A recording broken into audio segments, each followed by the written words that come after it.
And Bailey Thompson, Here. Matthew Renee, Here. Paul Agnello, Here. Hassan Amin, Chris Clark, Kathy Coffey, here. Adam Derrick, Here.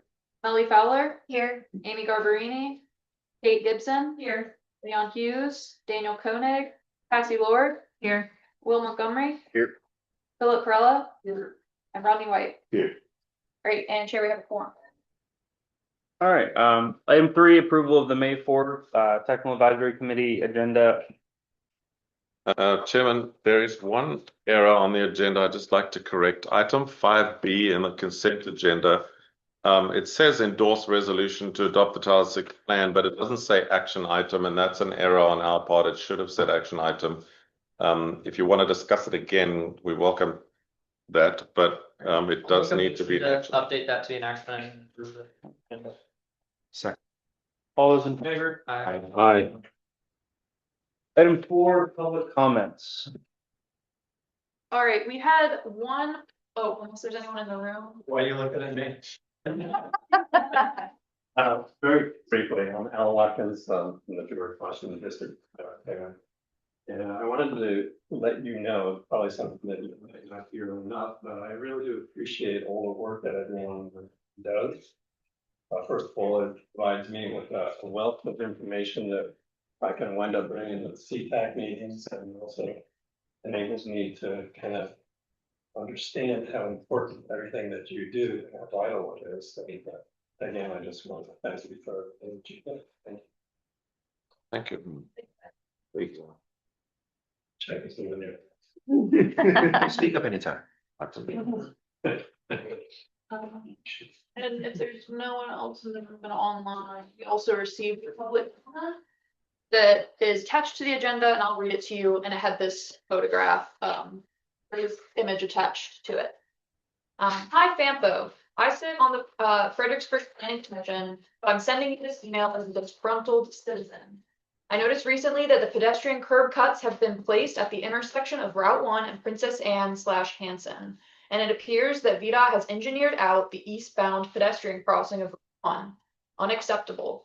First, let me point out that their public presentation on the improvements of that intersection included pedestrian facilities on all 4 legs of the intersection. Second, I'm sure VDOT will offer a reason to engineer that leg out, but I ride my bike from my house in Normandy Village to the Fredericksburg Food Co-op a lot, often with my 8-year-old. We need an eastbound pedestrian crossing to be able to safely navigate that intersection. If we don't have an eastbound crossing, we will need to cross 3 legs of the intersection to get to the co-op, which is infinitely more dangerous than simply navigating 1 pedestrian crossing, especially with the volume of traffic that turns right onto Hanson from Route 1. To be honest, if we had a Route 1 crossing on that southern leg, we'd probably use that exclusively, as there's almost no eastbound car traffic on Hanson. We could just scoot up to Woodford on the sidewalk, easy peasy. But I just want to back up to the image that I've attached. 4 legs, just give me what you sold me, VDOT. I'm not even going to bring up that the median is supposed to be grass instead of the giant concrete blast they've placed. I just want the pedestrian crossing they showed us. Why is this so hard? Please, please hold them accountable. Hart, Dugan, Sullivan, Coswell, Target.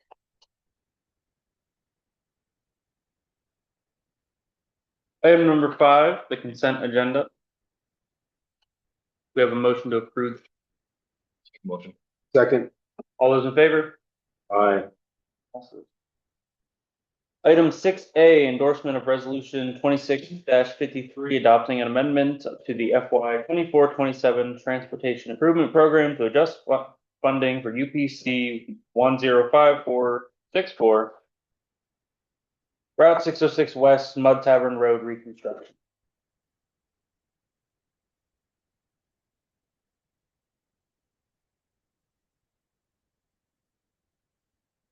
Motion to approve. Second. All those in favor? Aye. Motion passes. Item 7A, Virginia Passenger Rail Authority updates.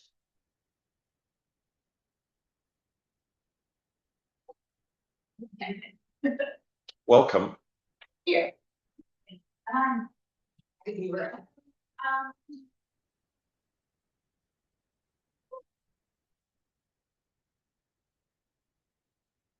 Advance. I'll just stand right here. Yeah, that's great. Great. Okay. I am Christine Fix at BPRA. I'm the Director of Planning. Come to talk to y'all, give you an update about BPRA projects going on, as well as third-party projects. There's some other things that now that we are an owner of the rail line, we need to work with y'all to coordinate better with development, utility movements, etc.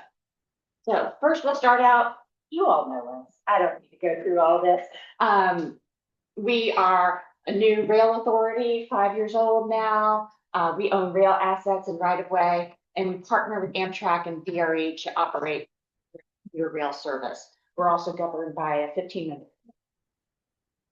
So here's the big news. We have right of way acquisitions in those yellow areas. You can barely make them out, but basically the RF&P subdivision from DC all the way down to Petersburg, planning future service down to Raleigh, an extension and additional passenger service all the way down to Roanoke with an extension to New River Valley coming soon.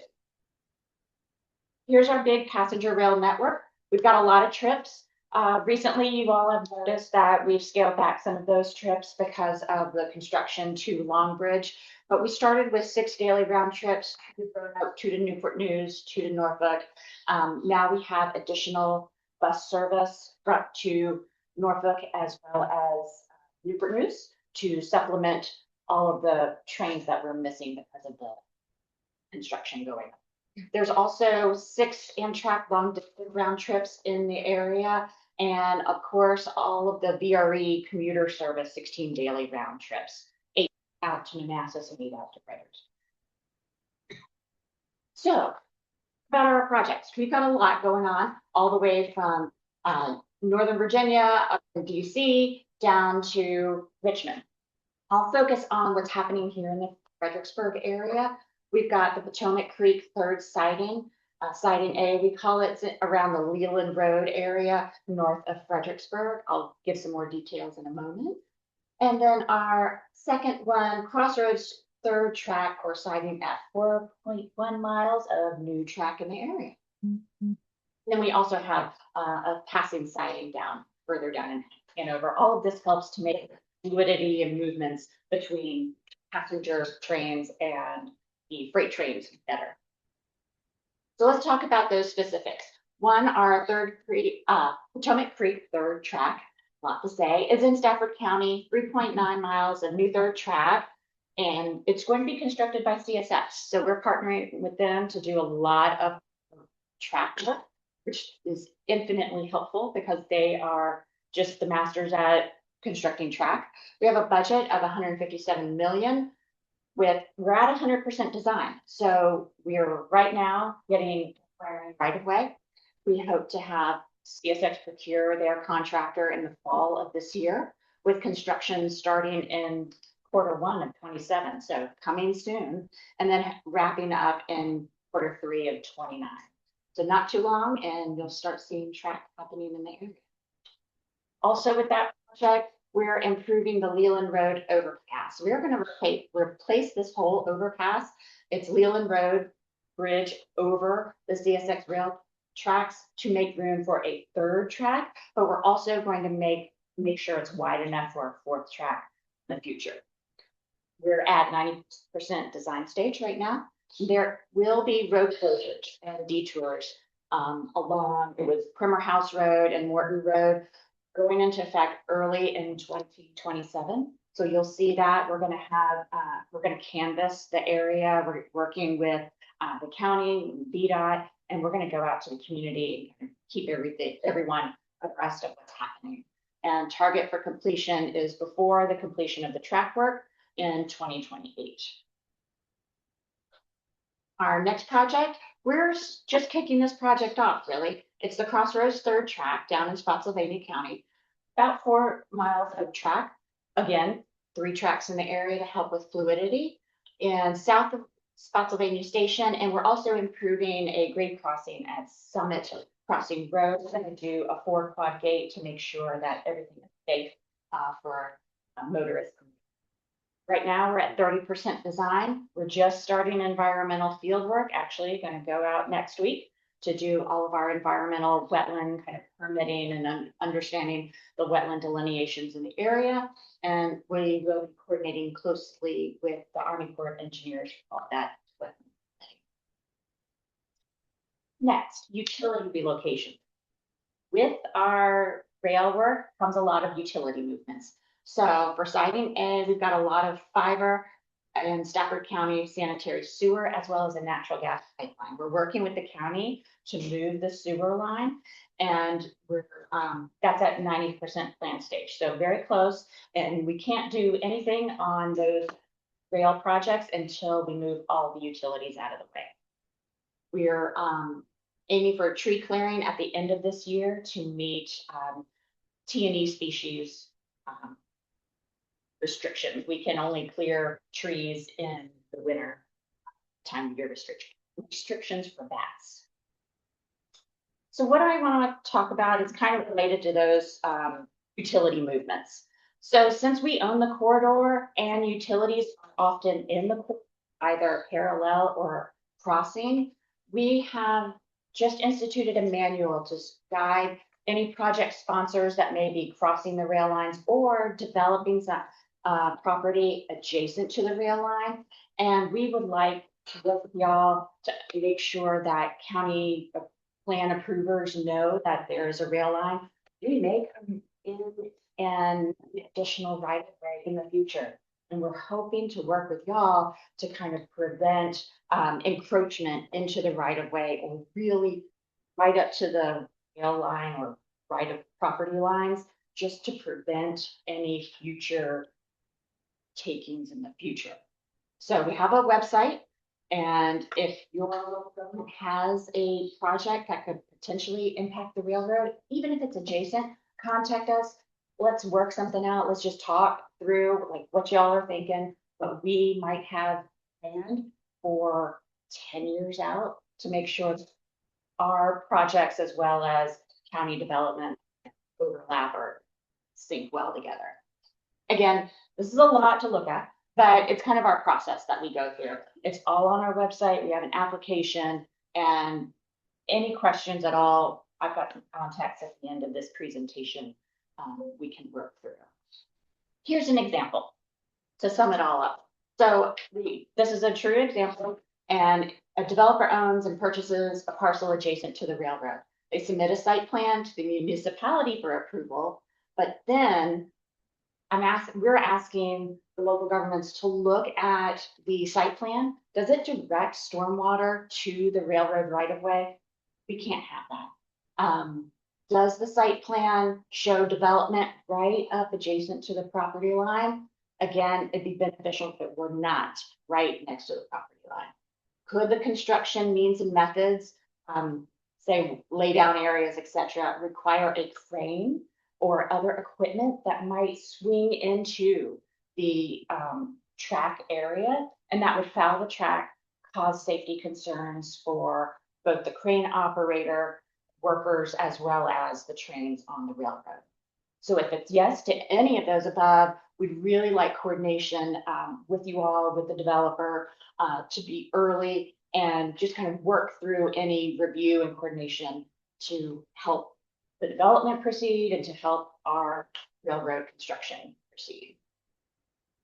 Again, here's a good example. What we've got here is this was a potential development. There's a retention pond. We've got some stormwater pushing into the CSX railroad right of way. We can't have that. Our permits do not allow for that to happen. We need the permittee here of the development to keep all of their stormwater on their site rather than encroaching into the railroad right of way. It's like if you took your drain pipe to your house and put it on your neighbor's property.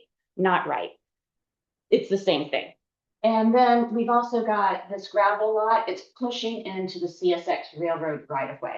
Well, it looks like a bunch of trees here and the property line is, the railroad's way over there and nothing's going to harm it.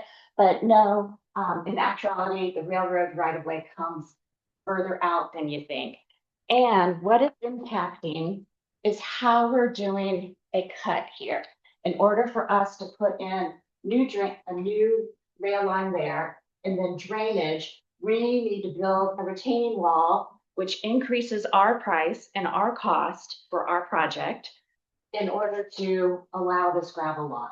So we're trying to work with the developer to keep them whole, as well as limit encroachment into the CSX right of way, as well as limit how much we need to do for the there. Anyway, that's my short story. Points of contact, feel free to contact me, Christine Fix. Josh Lineberger, he is our senior real estate manager, and he is kind of our direct contact for any projects in the future. And also, what I would love to hear from y'all is contacts with your planning and community development teams. And then I'm happy to come out to all the counties, all the local governments, and do the same presentation and make sure everybody's informed and kind of work together to make sure development in the county as well as development on the railroad coincide. That's all I have. Thank you. Any questions? A few questions. About Harold Road, bridge closure there. Yes, Carroll Road. We will be closing that for a brief period of time. I think it was 2 years. We're gonna have that detour in place, but we're working with VDOT. We're gonna get out into the community.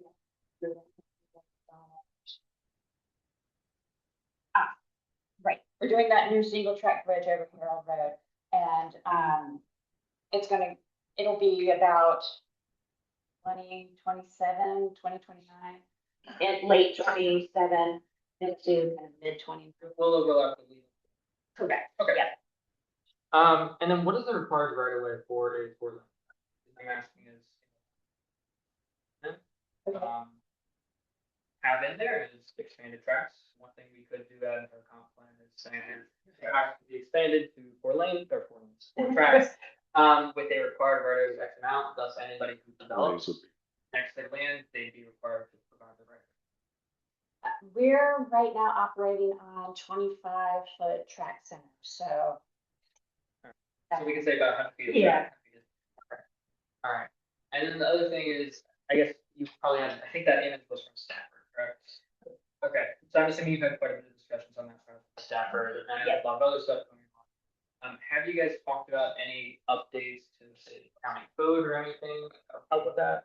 I know, for instance, we have a highway corridor overlay district, HCOD, which regulates the people who develop, say, on Route 1 or Garrison Road, one road, on what they can and cannot do with their access, their screening with other things.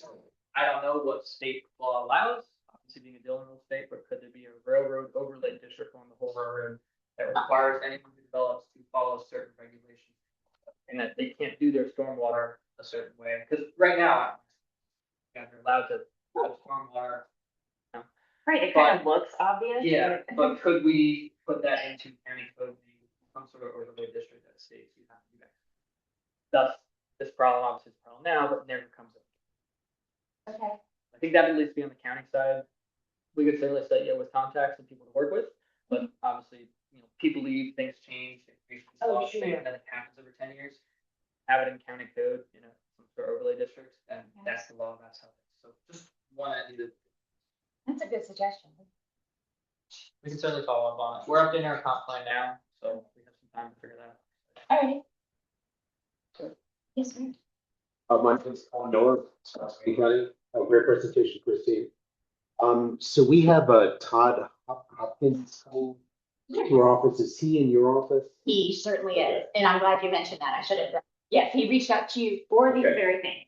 Okay. Okay. We're Let's say we do have a couple of transition projects which potentially interact with the rail. Okay. I did have, I guess just a basic question. How do we tell which rails are CSX versus BPRA? We own half of the right of way. Okay. So. The east. Work with us both. In this region, you own the eastern half. Correct. Okay. The CSX is on the west. Correct. Okay. Okay.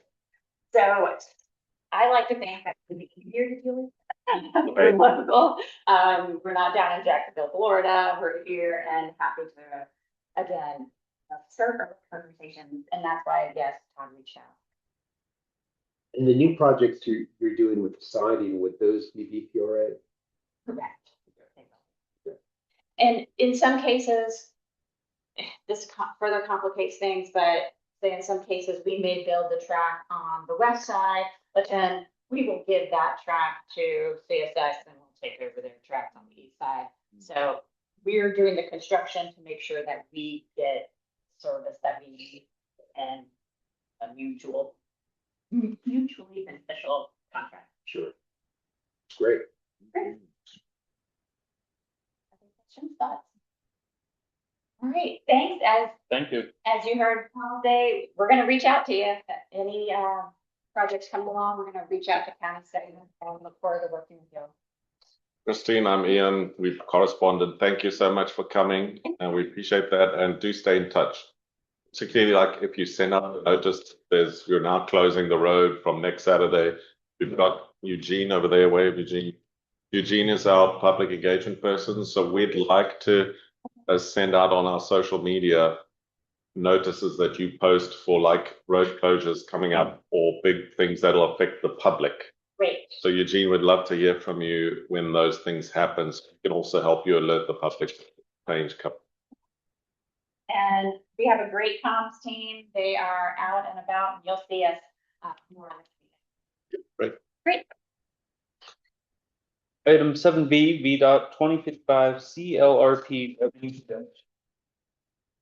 Chairman, these are what we use to produce the budget for the CLRP. You know, the CLRP constrained long-range plan, it has to be constrained. The way you constrain it is that you have to estimate or project the revenues that you will receive in the region in the future, and we now have to go out to the year 2055.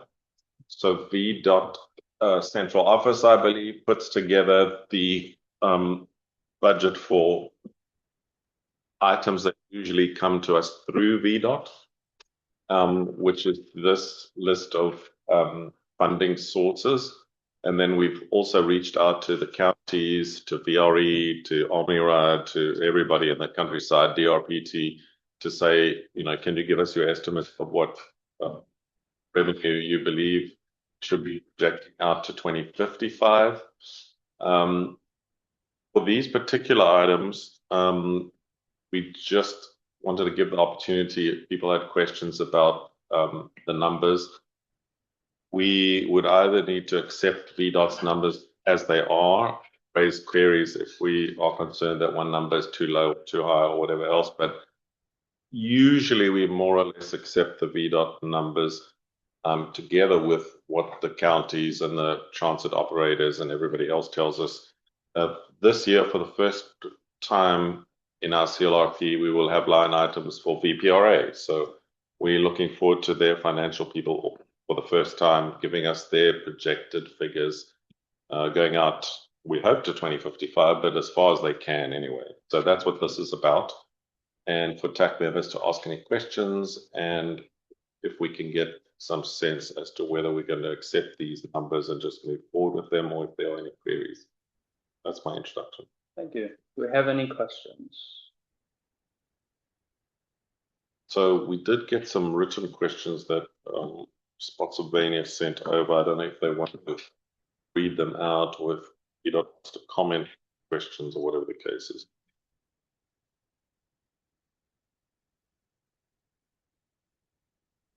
I have answered that. Oh, great. Because it would make sense to read out questions and then I can give you guys the answers. If we need to have a more in-depth discussion, then we'll have to have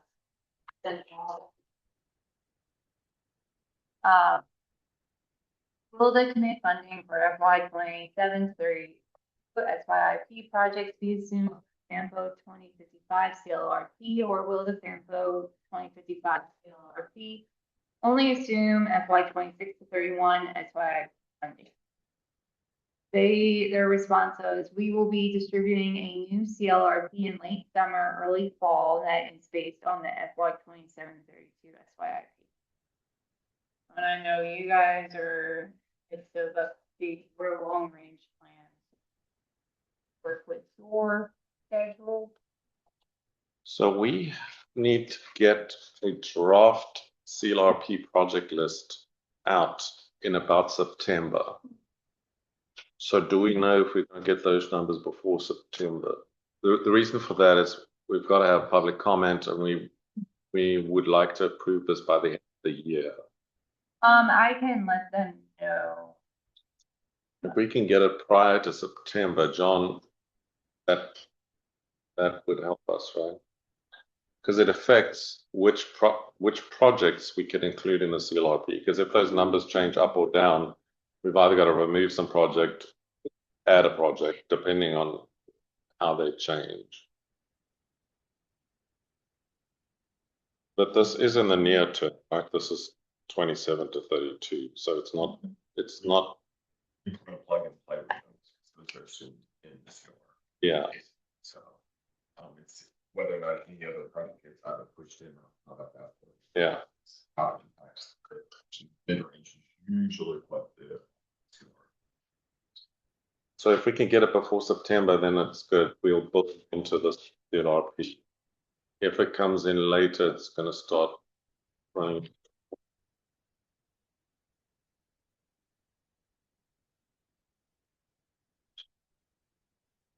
But once something's in the SIP, we don't mess with it. We just cut and paste. If it's in the SIP, it'll be in our CLR because it'll be fully funded by then.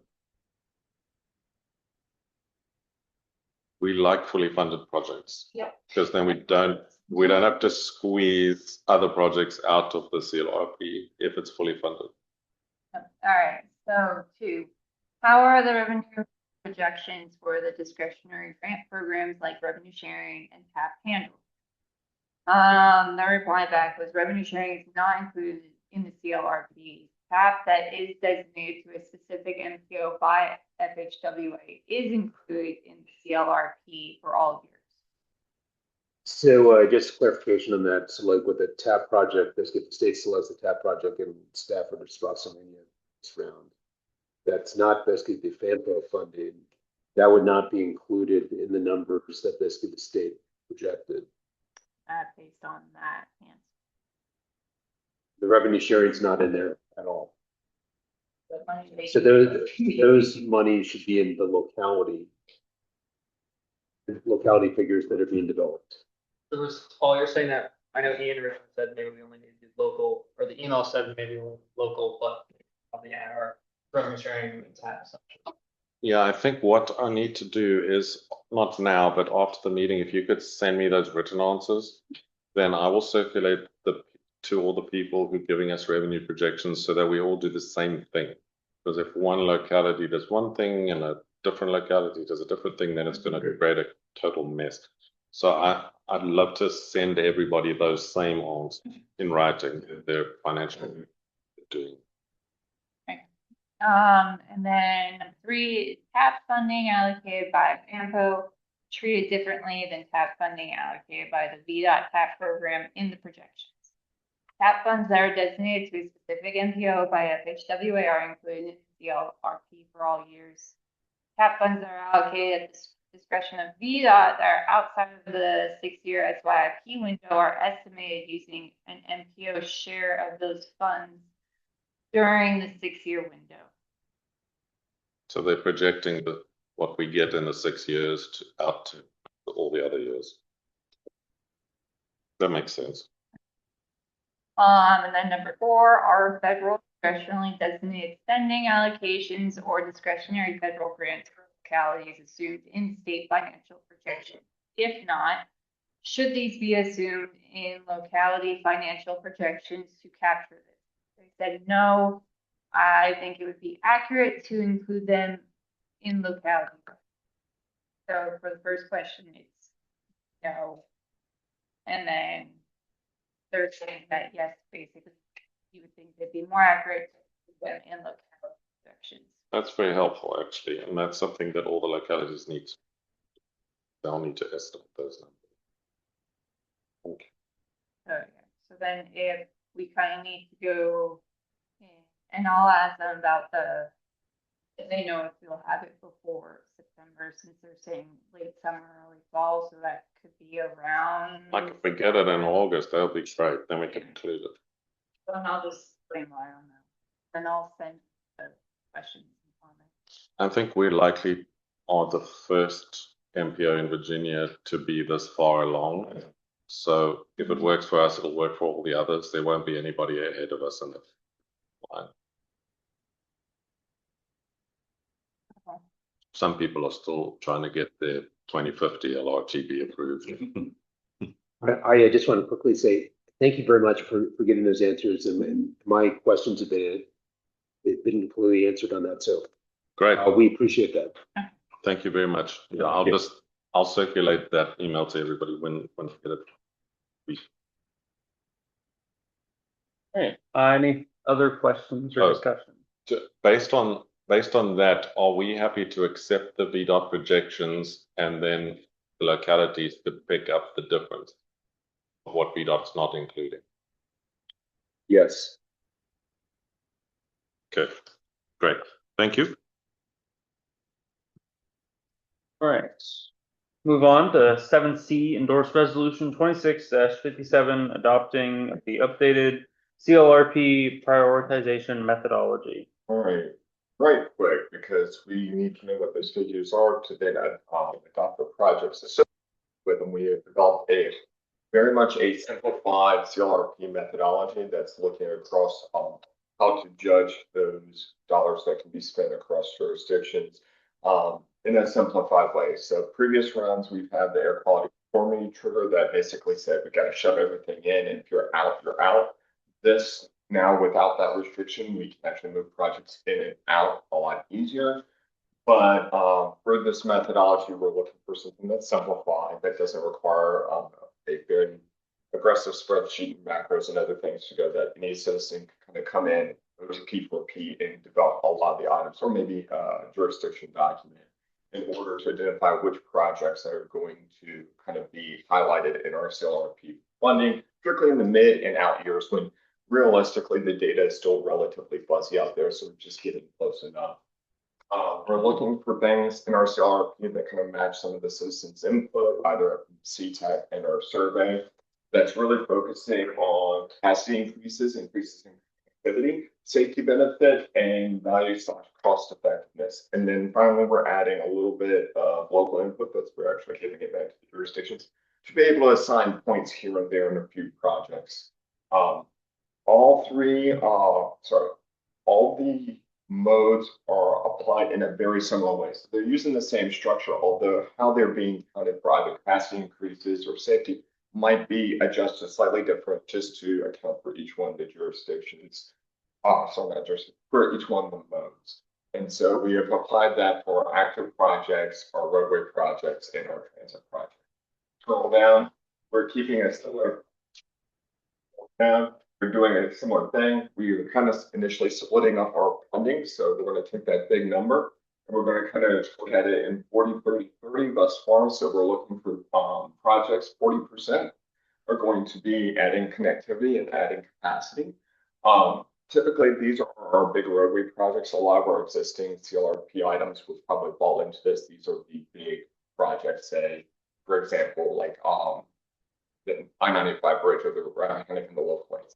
That would be something that we can to that. Regional impact, these are mostly your larger capacity building infrastructure projects, particularly on major roadways. And then local priorities, we're kind of leaving it up to y'all, as well as a mechanism to say, well, if it didn't get regional impact, but it's still the number one priority for the jurisdiction, so we're going to use this up. So it's going to allow y'all to kind of move projects down to priorities. So we set it all up. That needs to be corrected.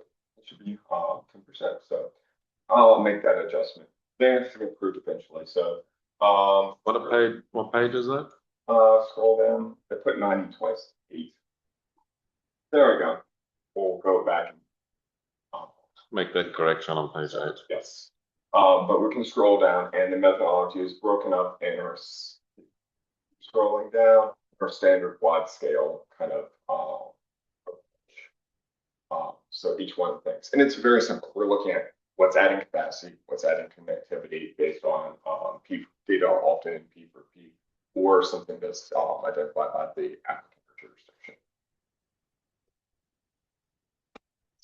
Thank you, John. I do have a couple questions on, you want to scroll up one page, Linda? Just on this here. So you say in that first scoring box on the right-hand side, the top one, greatest VC ratio reduction receives 20 points. So that is just based off the build versus no build model? Yes, correct. So what is to say that a project's or a corridor's, I should say, segment, VC ratio is not being influenced by 8? And if I were to widen Mine Road to 8 lanes, but also widen I-95 to 10 lanes, but we're scoring it based on Mine Road, but I-95 is really the major influencing factor in the reduction of VC. What is the say the difference there? Again, it's even within, so we do not have the capacity to run each individual project model. This is something that we're going to have to take, but as a whole, when we're looking at a whole build, you might have the same thing influencing other projects. We are going to be taking as a holistic product. So yes, there would be potentially things there, but again, that is something that is also a capacity increase. So if you're not having a capacity increase on that roadway because something else is happening, then it's not going to score points on it.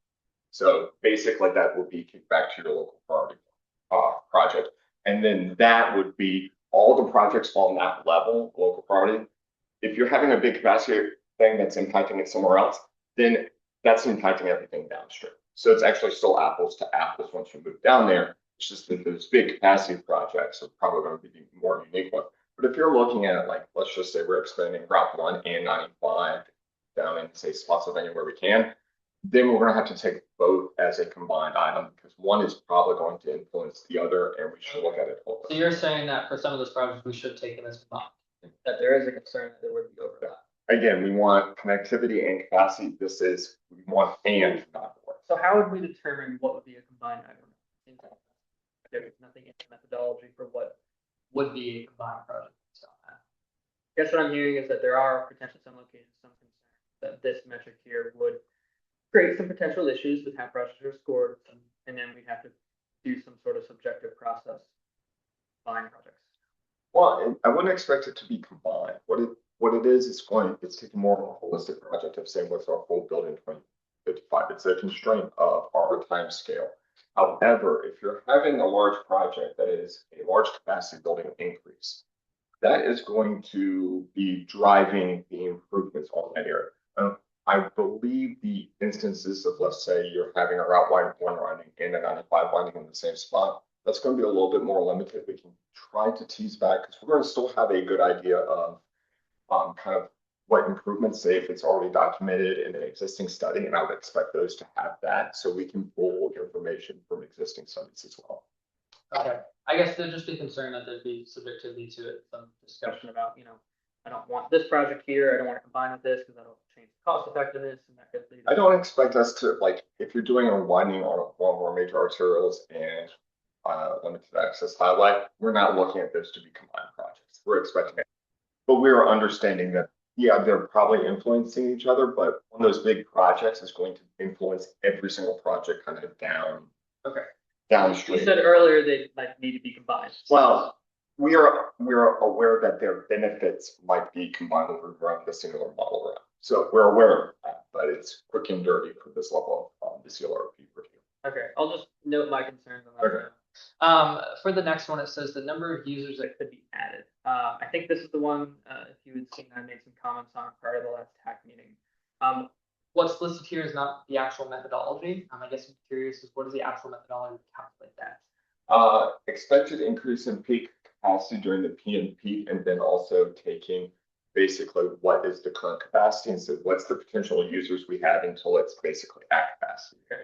So you're basically saying that, let's say your capacity is 1,000 vehicles in the peak hour, currently 800 vehicles. You're saying that you have an extra additional capacity of 200 vehicles, thus, you know, the project wouldn't receive a score necessarily. If you're over capacity, and let's say your total vehicles is 1,200, capacity is 1,000, then you might receive a score of 200 because you're essentially fixing that. All right, I guess I just ask if you could add some additional information that further state some details on how that would be done. The other question is, how do we actually calculate capacity of the road, right? Because, for instance, every road is different. We talked about, I'm not sure if we talked about this, I mentioned it to Cassie, how Garrisonville Road in North Stafford and Warrenton Road in North Stafford, everybody in this room probably agrees that they look exactly the same, but how Smart Scale scores them for capacity is drastically different. We would receive a significantly higher score in Garrisonville Road versus Warrenton Road, the exact same project. This is how Smart Scale scores it. So my question would be, how are we actually coming?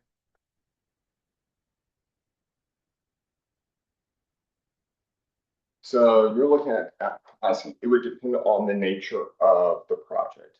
Typically, if it's something like in this case, with capacity increase, it would be a question of what improvements being proposed. What that general, again, we're kind of looking at something that, okay, what's going to be capacity increase for something that's in, say, 2038.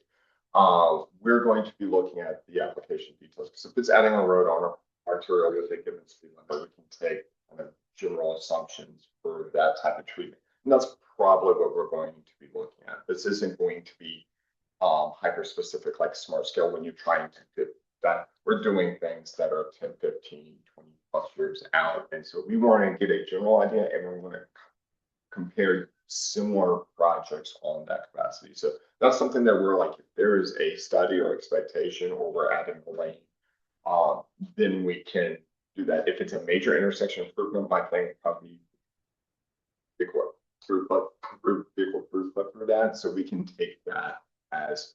Except I know it's kind of difficult comparing something that might be an intersection improvement versus a length of road where you're just adding. I don't have an issue with that because I think Smart Scale has a good process for that. If you follow the same principle, that should be fine. Yeah, but the concern is more so just Garrisonville Road.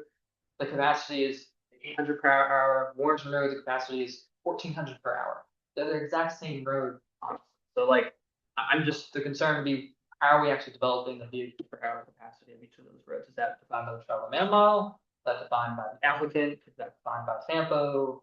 Well, right now we're actually saying we'd like the applicant to, if there's data approved items available. Our thing would be like, for example, Smart Scale to get the Smart Scale a lot more information. We probably don't want to impose that level of information at this scale of the project, particularly if we're talking about out year projects. So we're trying to keep this as simple as possible. Yeah, I guess the simplicity just keeps them on options. And that's where the concern comes in.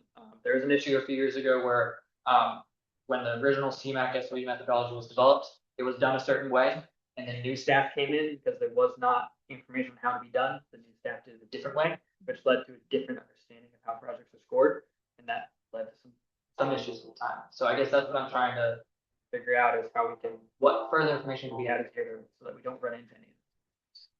How projects are scored. If it's done by the applicant, it is what it is, but then we need to all go through and review and make sure everything is generally. That is the reason we're going to be bringing this back for the TAC, particularly in the fall. But we're also quite aware that this is. Well, this isn't this for approval today. But you Yes, guys but are back in the fall. We're bringing back the outcomes. And again, unlike previous rounds with the CLRP, because there was their air quality and thing, we can actually swap projects in and out and have more local input during the process rather than creating a hyper aggressive analytical score that is basically the cutoff. So we're trying to allow more flexibility in the process as a result. Okay, so you're saying we might do multiple model runs then? It'll be one multiple model. We do not have. Can't really swap projects out. Well, we can potentially do it for later. We would need to do it because we can't create alternatives. So, I mean, we are going to have an initial one. We're going to basically say, here's our list, what the projects are going to do, and then we're going to hand it on to a model. So I'll just again note. And then the CMF one for safety. This might be a question more for Becky Cruz out there. For safety, is it going to be a targeted CMF or is it just going to be the project area and here's the CMF? Project area. There's Okay. I'll just note if there's any concerns on that, depending on the project, I've seen location directed the CMF in. It looks pretty good, and then when you look at it in a Smart Scale targeted CMF, it's a best score. So I know the way you guys are doing it is a lot quicker, a lot easier, but and I'll just, you know, sorry. That's all for my questions. Thank you. John, I had a question just beyond just, may not really be on this methodology, but congestion management plan. That being updated as part of the CRP. And then basically, guess my question is like, what roads are actually in that? Would that be like all the primary roads or would it, kind of Paul, could you just repeat your question? Those of us sitting down here are trying to. Yeah, my question, yeah, What are? what's- Over the train noise that's going. that's okay. I think I wasn't talking loud enough. So the congestion management plan that FAMPO has, is that being updated with the CRP? And then basically what roads are in there? So Just the primary roads, or does it also include something like the business road, something like Lafayette Boulevard? So that's a good question. The answer is yes. We are simultaneously working on updating the CLRP, but we are not proposing to add additional roadways to the ones that are currently. You'll remember last time we did this, we added 2 more roads to the CLRP. And sorry, to the CMP. And this time around, we are proposing adding additional roadways to the CMP, but we are looking at updating all the data and other stuff in there. So LEADER has started work on that, but it's at a very, very early stage. Yeah, and the timeline for that will be more in line with the total LRTP update process, rather the CLRP is a little bit earlier. But those are 9 corridors in the CMP. And in Spotsylvania, it's 208, Route 1, 95, Route 3. Route 3. Yeah, and then 17. going up, I mean, into the city, it's Lafayette Boulevard, it's 218 in Stafford, it's 17 Road, and Garrisonville Road. So it's 9 total. I think I hit all, but our Tidewater Trail on it? Yes. yeah, true, yeah. Yes, Route 2, going down. Yes, that's right. Thank you. That's the one I forgot. Great. Yes.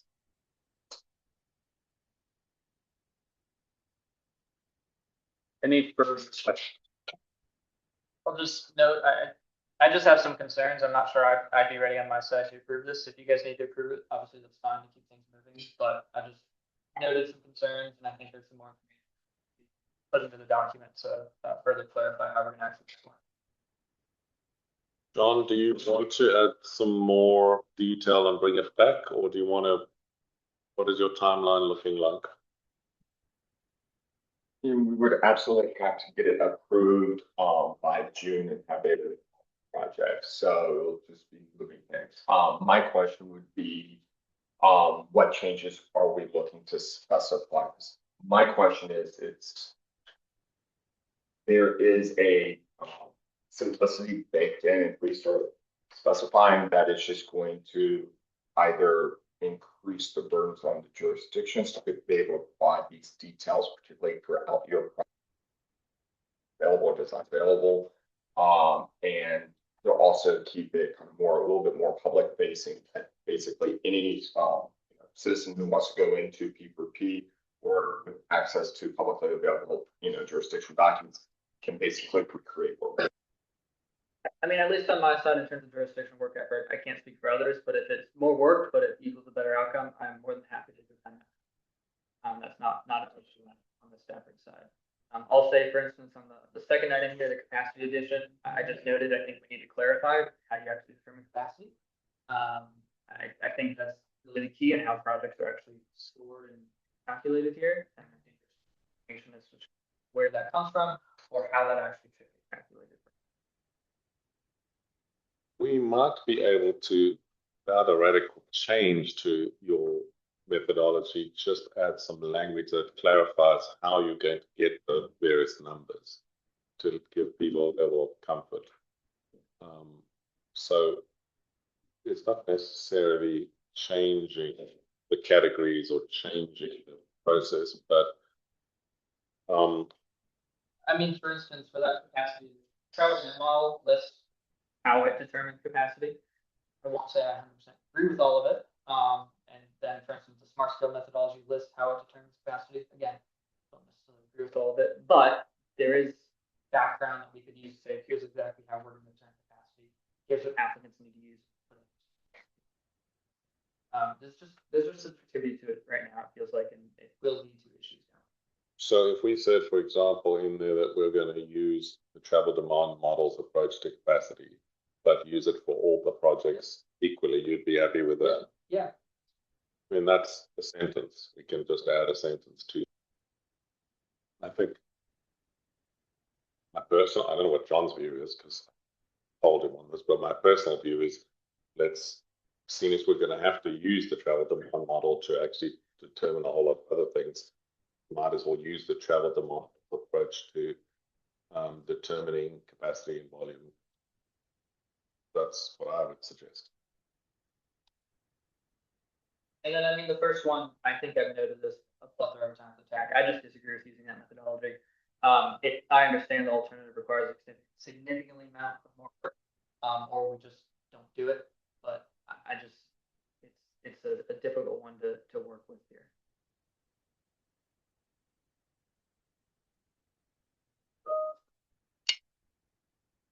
Just a question about the schedule for the call for projects. Can you talk a little bit about that? So yeah, I'm gonna have to open a call for projects for basically providing kind of items that you would like to be considered in the CLR. Hopefully open this June. For that, along with VDOT's data, I'm probably going to give about a month. I know that that's kind of a wonky June to July item, and also where that smart scale is happening in the same process as well as other people's timings. But we will need to be with a working full list of projects by September. What that ultimately looks like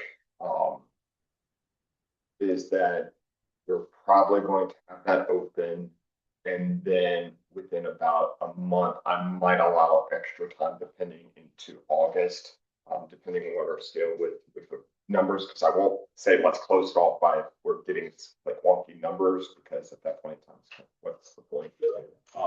But have a working list by September. So I can make that call for projects open from June to August. I can do it, say, do you want to do it earlier before the smart scale? Because I don't want to say August because everybody's going to focus on something else. And so I can be adaptable for that, but it's looking at September is going to be a hard go for us to have all of our projects in hand.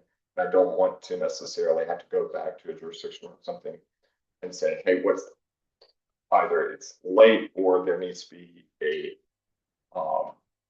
change to those projects as well. So particularly when everything else is coming to the target. So I guess the one comment I have, and I understand this has to be done. In smart scale, it's a complication that we don't want to have it like kind of, the deadline be August 3rd for this. But I guess like, do we know like how much work is involved with, applying for one project? Because I'm not sure like how many projects we might have 75 or something. So it's more than like, CMAQ and SPG, we just had a handful. Do we know like how much information is needed for every project? So good thing is if it's going to be SIP, you can just say add the project in the SIP. So I'm going to take that whole heart. Realistically, what we're looking for the projects that are 7 to I think it's about 15 years out, we'll probably need more information. And then the out year projects, I do not have any expectation that you're going to have fully adopted studies and information for some of those. So it's going to be almost a list of general info that we're looking to do intersection, or we have it in our transportation master plan that we're doing these improvements, and then give the best information available in a simplified way that's kind of meets what I can score here. And that should be, you can kind of apply as like, okay, is this going to trigger our type of event? So if it's regionally significant versus something that y'all are handling internally, you can kind of toss a few projects. So it's like, we're handling it bad. But John, you're going to need logical termini and you're going to need the cost estimate, right? yes, If you can't put it in a general one, yes. Cost estimate's going to bring up a whole host of other issues too. that's user defined. Conversation time. Because we cost effective. Cost effective, so there is that element, it's a smaller element, and if you do look at the scoring, if you scroll down, out year projects actually have multipliers of costs is, I am downgrading those costs as it goes You don't further want out. us to inflate it. You just want the current year. If you're inflating it based on. Yes, So to build it in 2027, what will it cost? now if it's in your comp plan for a given year, we can start working on, okay, that's expectation. Okay. It won't be the project. And I did have one other question. Lisa, if you're able to go back up to that first page of methodology.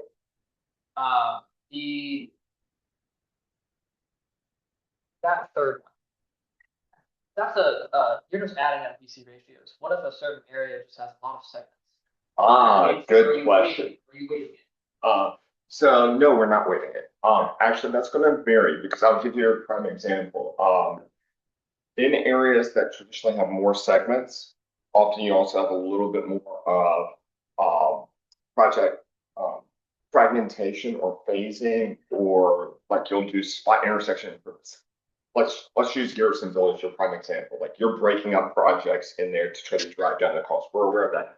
So in those smaller project segments, that's a way of accounting for this is a busy road with a lot more ongoing kind of moving targets, a lot more things versus something that is, say, out towards Fauquier County, where you have a big long segment, it's 4 miles long, but we're also aware that that segment in and of itself, depending on where the volume capacity ratio is kind of taken on this end, as well as there's less moving parts, that's actually something that's giving a little bit more of advantage that it's just happening in a high volume area, that it's actually going to give it a higher cumulative score because one, we're expecting the projects to be actually shorter than that. You're probably not going to have a 3 mile long project in that sequence. So that's kind of a methodological kind of rebalancing adjustment based on more of an urban versus suburban versus rural. So we're actually taking that into account. Yeah, again, just sensitivity, but I rest my case on that. So I'm going to suggest something. I'm going to suggest that what we do is that based on these points that have been raised, we're going to ask John to see on this page, and then also there was that one on safety, to just include some extra language as to which data set and how the data set is going to be used to get to each of these things to provide a little bit more clarity. And then we bring it back, but it must get approved in June. So that means that next time it comes back, there's no like delaying after that again. So feel free to, if you have any more queries, tell us, because we're going to bring it, the final version back next month and approve it the same month, right? And issue the call for projects in the same month. So it's all going to come down in June and there's no delay after that. The good news is that for the first time built into this methodology, a very specific commitment to review the CLRP once a year. And for the TAC and the policy committee to propose changes when things change. If your project suddenly gets approved in smart scale, if there's funding that comes from somewhere else and you want to now move your project from the needs list into the CLRP, we can do that every September. We'll set aside time to consider changes because we no longer have to do air quality conformity. All it requires is 30 days public notice and a vote by the policy committee. There's no long, complicated process anymore.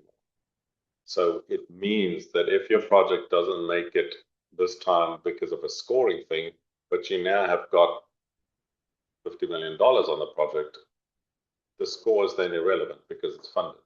The score is only relevant when we're putting projects in that don't have funding, which means it's really, I say this disrespectfully, but it's kind of magic money, right? It's like imaginary money. It's money we don't have, that we're using to constrain projects that don't have enough detail on yet. So it's a little bit of a speculative process, which means that I'm not too worried about the outer years, because you're going to come back with refinements anyway.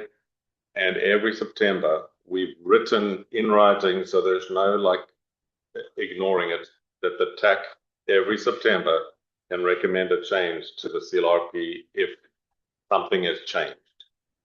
The priorities have changed, the money has changed, or whatever else, you can make recommendations, and we put it in writing. So it's not like if your project doesn't make it in this year, you're stuck with it until we write a new LRTP. No, you can actually make those changes once a year.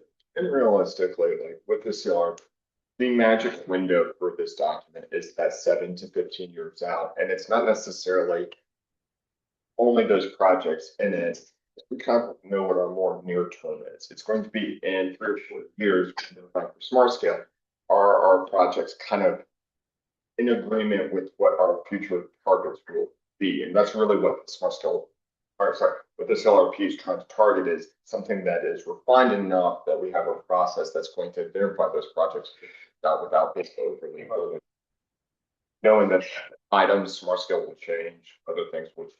That it's very simple. It's going to give us a quick sketch of what it should look like, and we can move on. Anybody not happy with us bringing it back with additional language for a final vote June?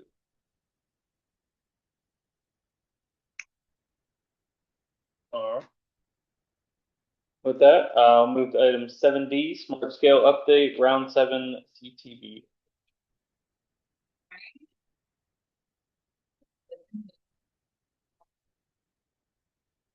We need policy changes. Next slide. All right, so we made some changes for round 7 that are effective as of including they added HPP eligibility for innovative intersections. I did say that they were going to be voting on this. This does, well, I'll talk about it in a moment.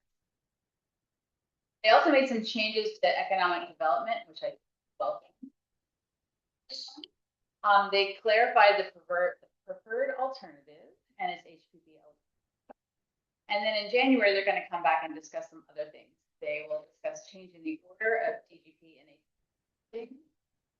And we'll see what happens there. That could be interesting. Next slide. So the first thing is HPP eligibility for innovative intersections. We have a handy dandy chart there that tells you what that is.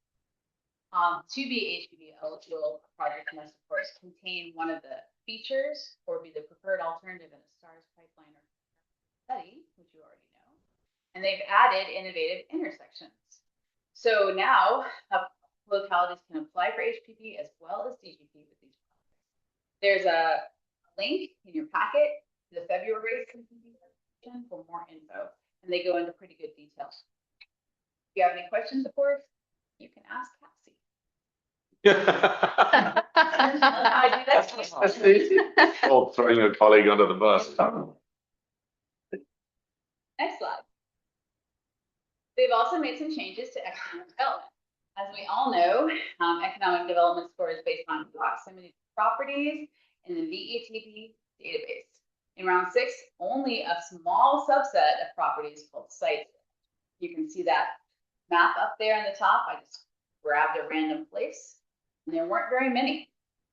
But in round 7, the full list of properties on sites.vetp.org, and that's a link, will be eligible. And you can see the difference in the bottom map, a bunch more places. It's going to be great. These are mostly office buildings with vacancies, warehouse parks, and other sources of existing economic activity that are expanding. It's going to be a lot better for more urban areas, suburban areas, and jurisdictions. So check the vScan database for your project location. If anything is missing that you think should be there, contact, they said, the VEDP Real Estate Solutions team before July 20th. I looked all over the website, could not find a good link for those folks. So all I could find was an executive assistant, which you can try that. Also, Laura Schul on the CTV meeting said, if you can't find anybody else, you can contact me. So there's her contact. Once again, try your smart scale point of contact. Cassie. Which is what they all said to do. The font of all knowledge. But, you know, to maximize your points, who you got there? Who's that? Michael Drilling, Vice President, Real Estate Solutions.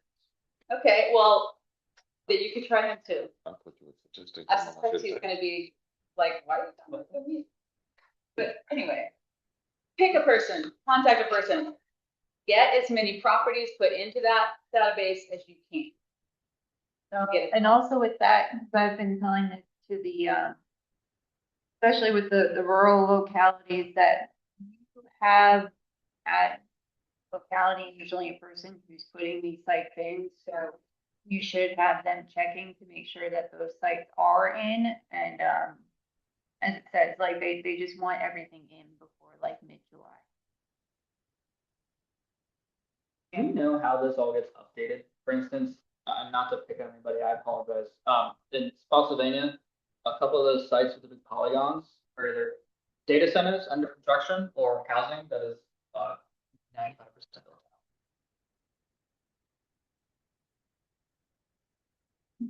out. I The localities update their site. Yeah, that was how it's ad. This has come up with, yeah, I don't know how it gets removed, to your point. I think this has come up with the Virginia. And actually, Fredericksburg Regional Alliance is applying for a grant to do a site inventory for our region.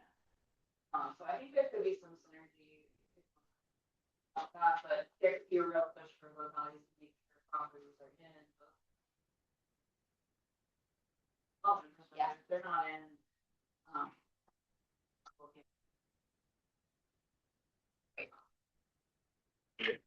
Yeah, you know, we had the same problem in the last round of smart scale where last minute changes were done to the process. And this is happening again. These might be positive changes. They might help us more, but we're scrambling now to make sure that everything has been updated, that everything's ready, that we put everything in the right category, because there are now, you know, there are now some additional options that actually are not in the handbook. So it's very difficult to deal with this. And I understand people's concern about, you know, how does this all get done, because it's now suddenly an issue. I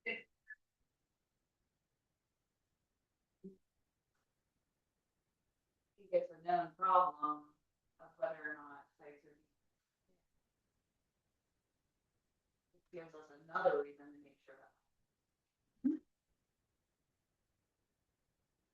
So I think that this is a positive development. I'll just say, like, looking at kind of Spotsylvania right there, it's still a little bit of a mystery to me, like what goes in and what does not go in. Certainly properties that are being marketed on there. I'll say that there is a large data center, like for basically Amazon, which is like in kind of the eastern, kind of like the southeast kind of quadrant of that lower, basically kind of graphic. It's Cosmotech. But there are other ones that are just like that that are not shown. So I'm not sure why that is. I'm not sure if they could be shown, but these are BEDP sites, and I've said that this entire area that's being looked at, like, I mean, there's development all over the place, and I'd say that this is covering maybe a quarter of it. Sounds like you need to contact the VEDP Right. team before July 20th. And I will say, when I did talk with our economic development team, the person who was in charge of doing this, they said that if a site is being currently built out, they're not allowed to have it. Which is where I bring up all the questions. B? Yeah, Okay. yeah. It's just to Like, market. It's the market, exactly. So if a data center is already rezoned for the site, or a developer is already rezoned by right, and they're something, they're already approved for stuff. They're not supposed to be included. And this was a recent conversation because I talked to them about they made this change where if a current site is expanding, it is now eligible. yeah, for smart scale, yeah. Yeah, for smart So- scale. I think that makes, I mean, again, this is like to market sites to developers.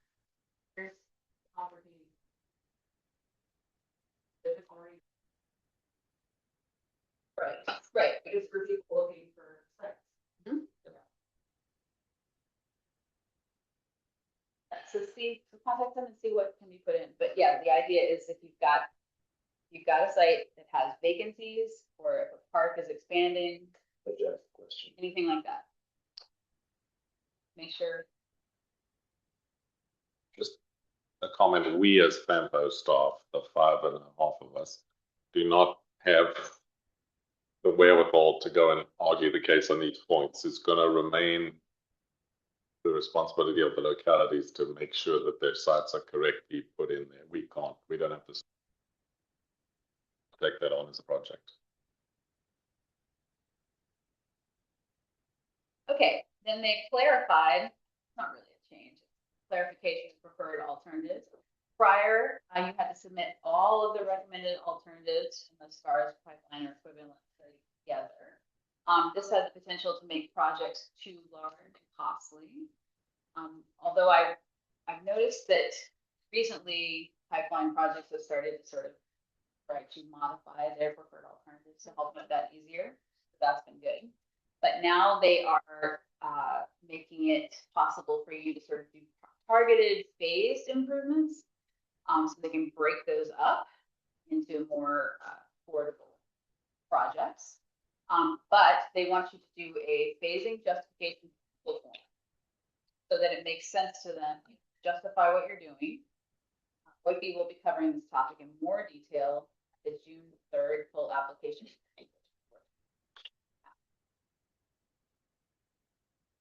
This allows larger projects to be phased, and the combination of the improvements in an application must still make sense as phases.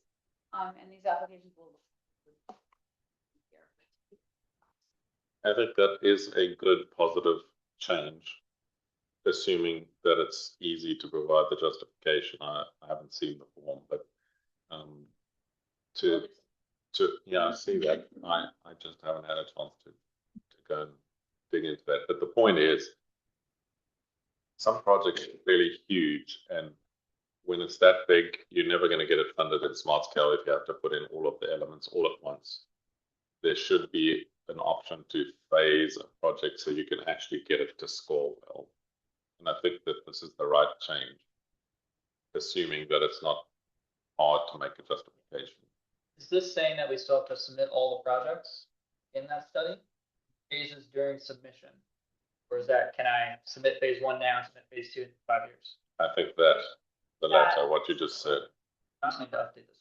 So you submit phase 1. No, that is not a, I would Okay. potentially update, that is not a VDOT-led study, and I Oh. don't want that to, I don't want that to Yeah, all of a sudden get, like, out or anything Yeah. like that. And because you guys are still working on it, it just makes more sense to. Alright. Questions on this? All right, now we switch it up a little bit, and there's an update on the regional list of pre-applications. Yes. I knew there was gonna be something. Yeah, so Paul, you're lucky. Oh, okay. Then, Okay, yeah. Yeah, this is gonna. so I forwarded your email on Friday when I was off, so be happy I had my work phone and was doing that, but, I forwarded it to Brooke and Andrew to kind of see, and so initially, in the beginning, it was going to be, we're not switching any of the applications around. That was her stance, and then because of basically that change, she said that she'll be happy to accommodate and to promise. They're going to have to basically, it's going to be that they're going to try and only do this once. So that I need to get a list together, and if you want to do a switch, then you just have to remember that it will no longer be eligible for the district grant and HPP, that will only be HPP. I think I did check that. just explain which project and how that.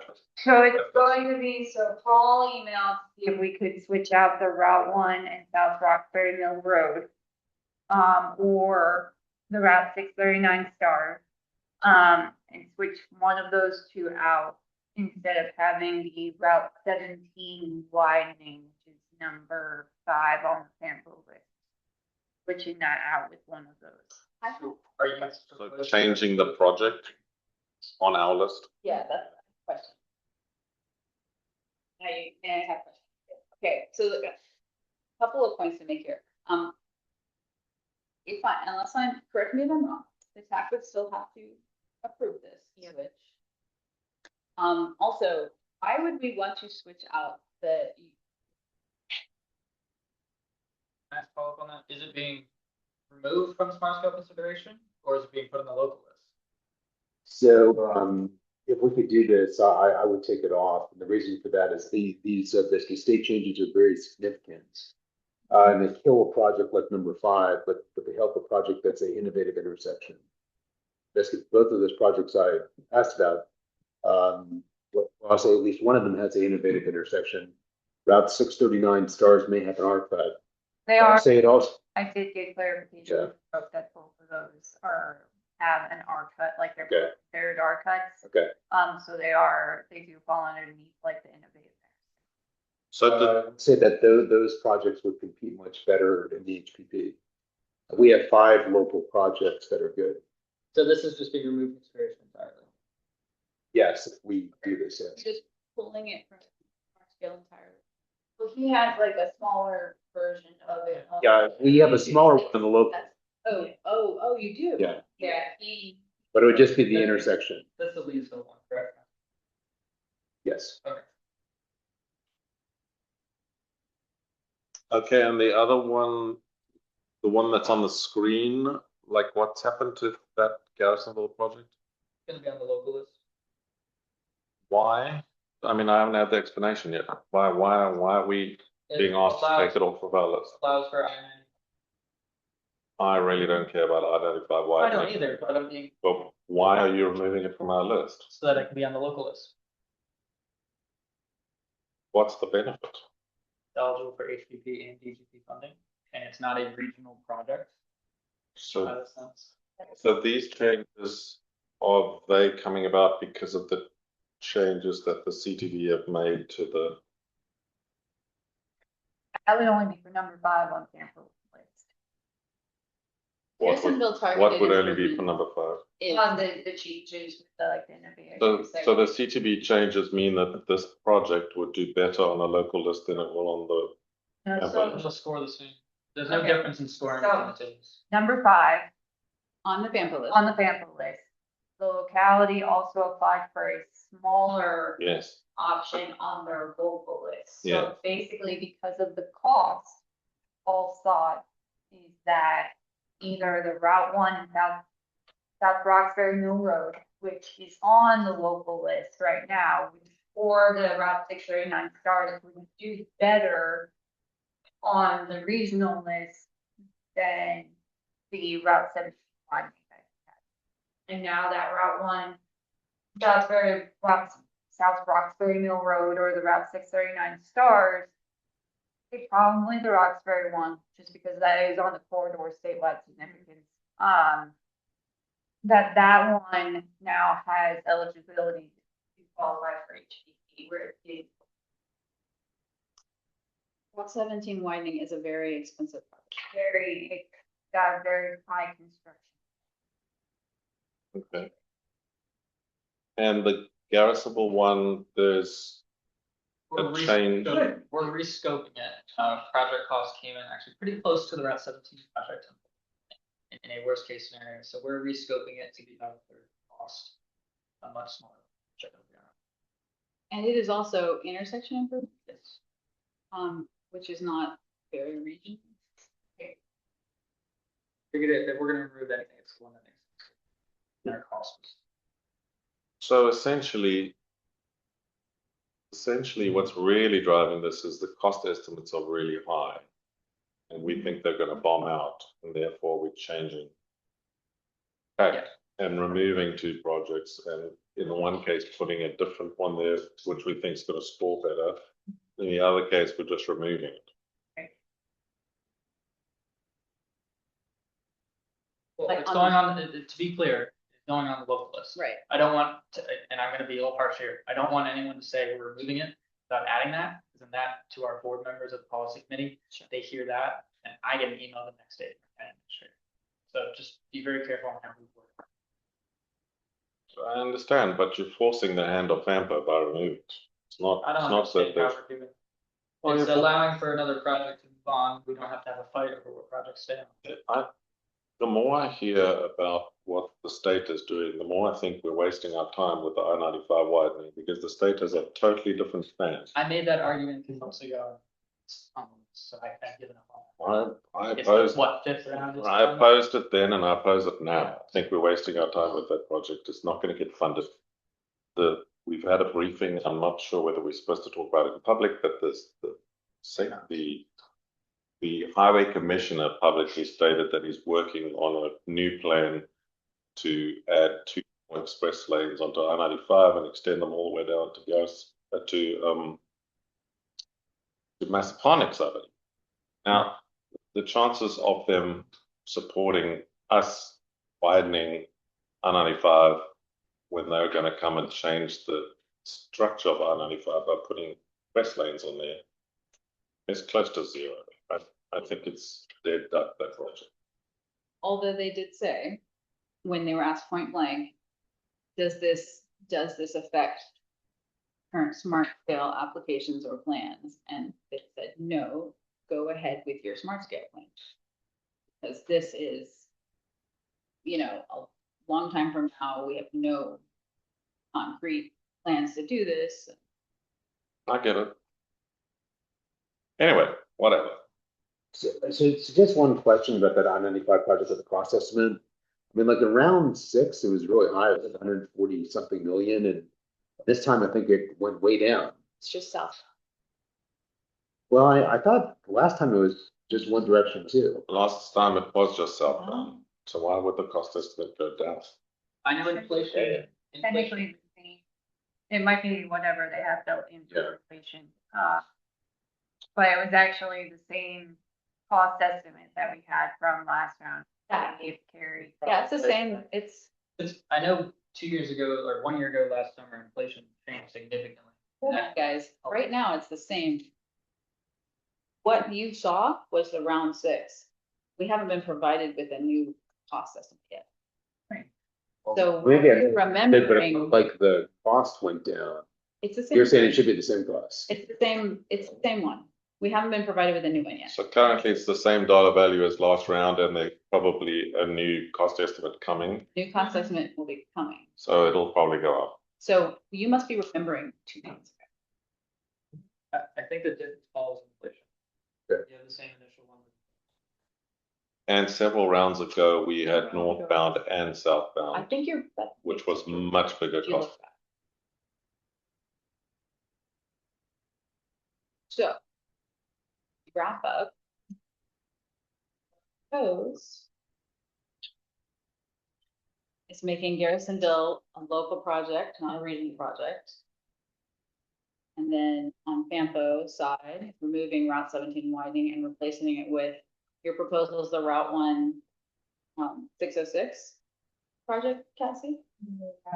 That one has like corridor state less significant trains need. Where the Route 39 well, it does have needs other than safety, like transit and bike. I would say the Route 1 is gonna have more of a regional compared to the 639 one. And Route 639, is it the same as what was submitted last round? It's very similar. A couple things have changed. I mean, I guess I'll just briefly state what the changes are. There's less sidewalk. There's one small stretch of shared use path, which is being done by developers, so it's taken out. And then there is an additional highway improvement, basically Salem Church to Harrison Road. That's basically southbound dual left. So it actually has a little bit more highway improvements, has less bike cut. And then Can you describe the Route 1606 project? So that's a new project, and basically what that has is it has a arc cut basically at kind of South Roxbury and Route 1. And then at Route 1 and 606, it has a southbound dual left and an extension of the existing left turn lane. So it's meant to improve operations on Route 1. Yes.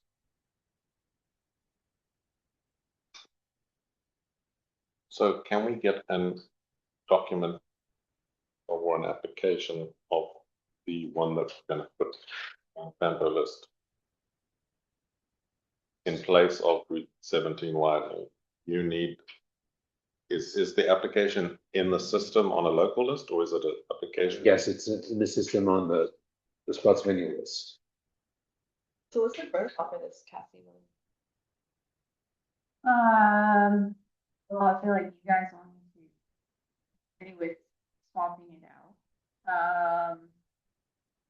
And then once we have, I would say an official, yes, we're fine with that, then I've got to go to Brooke. And my goal is, her goal is I send one email. And that's it.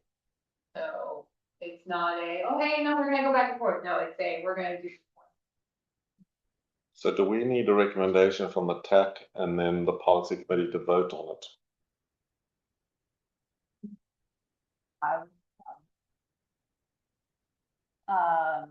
So just one question, do you think in the state review, is there anything that would impact the decision of Route 639 stars versus the Route 1, basically 606? Oh, right. In? Right, conditionally screening in like one and not the other, or like anything else significant? No.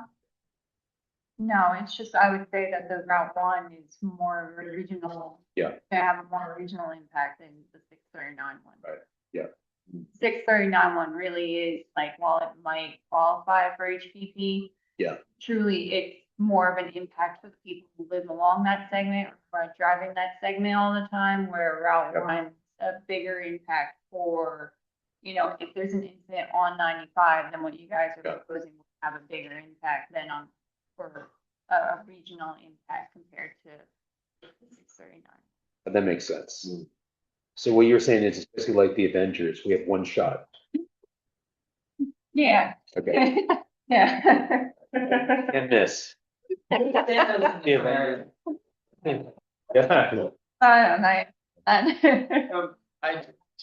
I mean, again, I don't think there's any issue with switching it, but I would like, I guess, in writing why it's being allowed. This is something that's not allowed. So why is it? Why is this being allowed? We're swapping? Yeah. Because of the HPP rule change, which I know, and that is because Brooke had told me before pre-applications that we were not moving anything around. Last round we moved stuff around. She's like, we're not doing this next. And I said, okay. So I was standing firm on that one. And then I forwarded her the email and she was like, with rule in flux, this is an area I'm happy to accommodate. So it must be happening in other parts of the state. And we're just not being kind of roped in on that. So I suspect next round will potentially be allowed as well. Oh. And we get told every round we're not allowed, and then round after round it happens. I'm just hoping that there's not really many rule changes. Yeah, that's for next round. Yes. Just looking at the time for this meeting today, I want to suggest that we need a resolution or An action item. an action to make this amendment. Didn't have it on the agenda, but we to take the policy committee a recommendation to and actually we've got to take it to GWRC. But the changes. So can we get a recommendation to make changes to this list? So I'll make a recommendation on the FAMPO list that basically we do not advance on any 5, and then that we would do number 5 and replace it with the Spotsylvania local project for basically Route 1 and 606. And I'll add the Paul's resolution making a recommendation on the judiciary list to remove the 5 the Harrison Road improvements, so it could be on the staff. Do we have a second? I'll second All those in favor? Aye. Any opposed? All right, motion passes. All this is the next steps, just so you all understand dates are. Make sure that you register for the full application portal training on June 3rd. There's a link in your packet. Remember that your scope change deadline, if you have any existing projects that may conflict and overlap your applications, change the scope by June 30th, and get all your paperwork for your supporting stuff by July 15th. So there you go. Next steps. One quick question. Do we have a list of what is needed on July 15th versus August 3rd? All of your supporting documentation Okay. by July 15th. So like leverage funding commitments are due on July 15th? No? You don't think so? Because they require a letter.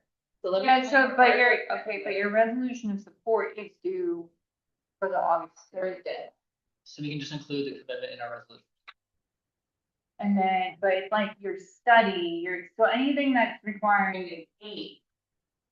What you need for Okay. that July 15th. So everything except your letter of support needs to be in. And like you can be updating your cost estimate still. I mean, that's part of your like full application. So when you're updating the cost estimate, So you're telling me that we can get cost estimates on August 3rd? no, we're not doing that. That's not, When does your cost estimate need to be in? July Well, 15th. and no, Come on, Cassie, come on. he's saying needs to, we want it in by July 15th. Is what we're planning on, especially for the ones that like FAMPO/GWRC are submitting. You want to make sure that those cost estimates and everything that is in as early as possible. Because I can say that the cost estimates truly, like everything opens up June 1st. Do, You can be putting in your updated cost estimate starting on. I am. do your consultants, No, they will not your have. consultants on pipeline studies know that they have to have everything in by Yes. June? It's within July, our- yeah. And yours? Yes. Okay, and Paul, yours as well? Yes. Okay, Yes, they're all very much aware of the rules. And I'm playing grandma this morning. But the difference from previous years, thing is accepted past. August. Like, Yes. no resos past No. August 3rd, nothing.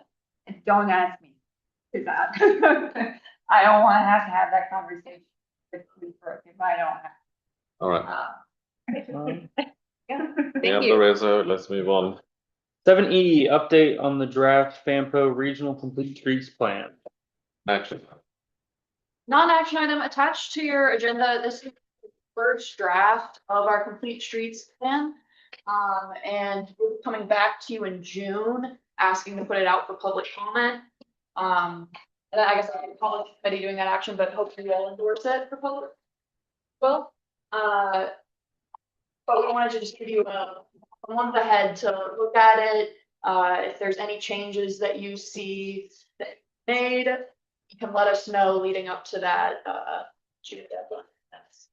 And yeah, so take a look, read it, send me any changes or edits that In May, in the next 2 weeks. in the next 2 weeks. You have until May 15th. So don't send us changes after May the 15th because we have to get them done. We have to get ready for the next time. Yes. But yeah, thanks, Lita. This is a heads up of, yes, the plan, the draft, we'll make some more tweaks and bring you the final one to vote on next. Please send us any issues you see with the plan. Alright. 7F, endorse resolution 26-61, adopting 55 LRTP goals and objectives. If I may, in lieu of time, we've seen this before. No, never mind. You have seen, We're going. you have seen the individual items, but we've removed some and we have like wordsmithed a couple of them where the wording was really not great. But Jean, Yeah, so, these are the proposed goals and objectives for the 2055 long range transportation plan, following the, 2055 and goals and Needs survey of the LRTP. We have two important things. We have removed some objectives. We have combined them together based on the results. The agreement with, several objectives, the general comments that we saw as well, and just based on editing for clarity and reduce redundancy in the goals and objectives. So now here is the review. If you have any questions or comments, we will take them, we will endorse them and.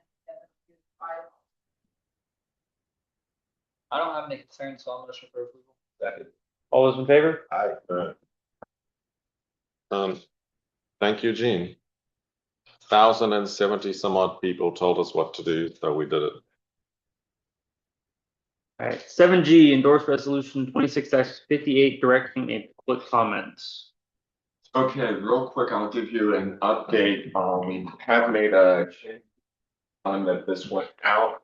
For attention that we're about $3,000 short on the W Ride Connect report. So correction is an error. It's coming out of the balance entry for FY 31-32. In addition, let you also know there's the bike ped counters. That was one of the last projects, came in under what we were expecting. It was initially requested, particularly when I sent it out for jurisdiction, 25,000, 20,000, and then the $1,000 remote access kind of subscription costs got removed. Those were put in the balance entry items for the subscription, and then the $5,000, because it's FY 27, was reallocated to the jurisdiction by formula. So $2,500 to staff, or $2,000 also getting about $500 that went into just where the remainder project was. We received a small little bump. And then VDOT has also suggested that we can remove item 14 and 16. They are closed out from the project, so they'll be dark gray. They're still investigating the Brook Road because it says CMAQ funding should be on it, but from all of our previous items that would. So we're just noting that that was an item that is still being a little bit investigated, but right now we're holding. It's not happening to CMAQ funds on it. So this is our funding proposal that we'd like to take for public comment. We do understand that there are projects that we're awaiting information for TAC and a couple other items, so we can make minor changes as long as that we're not doing a whole scale reorganization or changing the funding amount or scopes that during public comment before we put it to the policy committee. Yes. So I did send that email on Monday. Let's make some significant changes to the warrant, and of course, there's So I have one comment, and then I'm gonna have to look at VDOT for this. The county had a project on our list for capacity increase on Garrisonville Road. It has a UPC, it has SGD funds allocated. The county has changed that project because the capacity increase, I believe, was too expensive, right? Yeah. It's too big and too expensive. Well, we are still increasing capacity through intersection improvements, just not for everyone.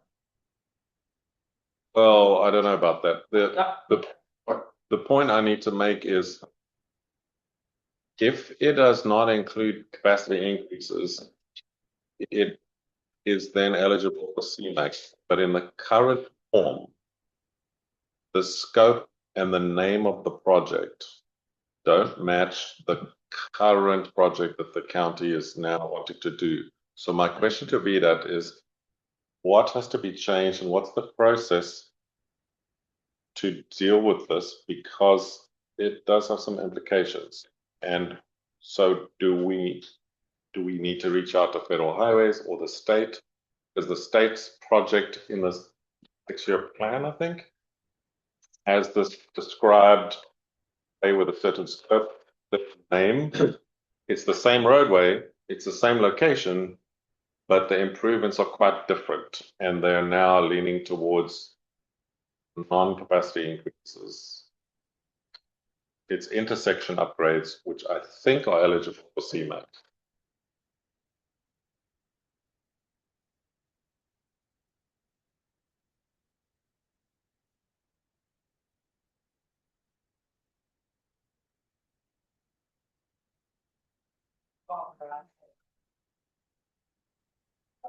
It does have a UPC.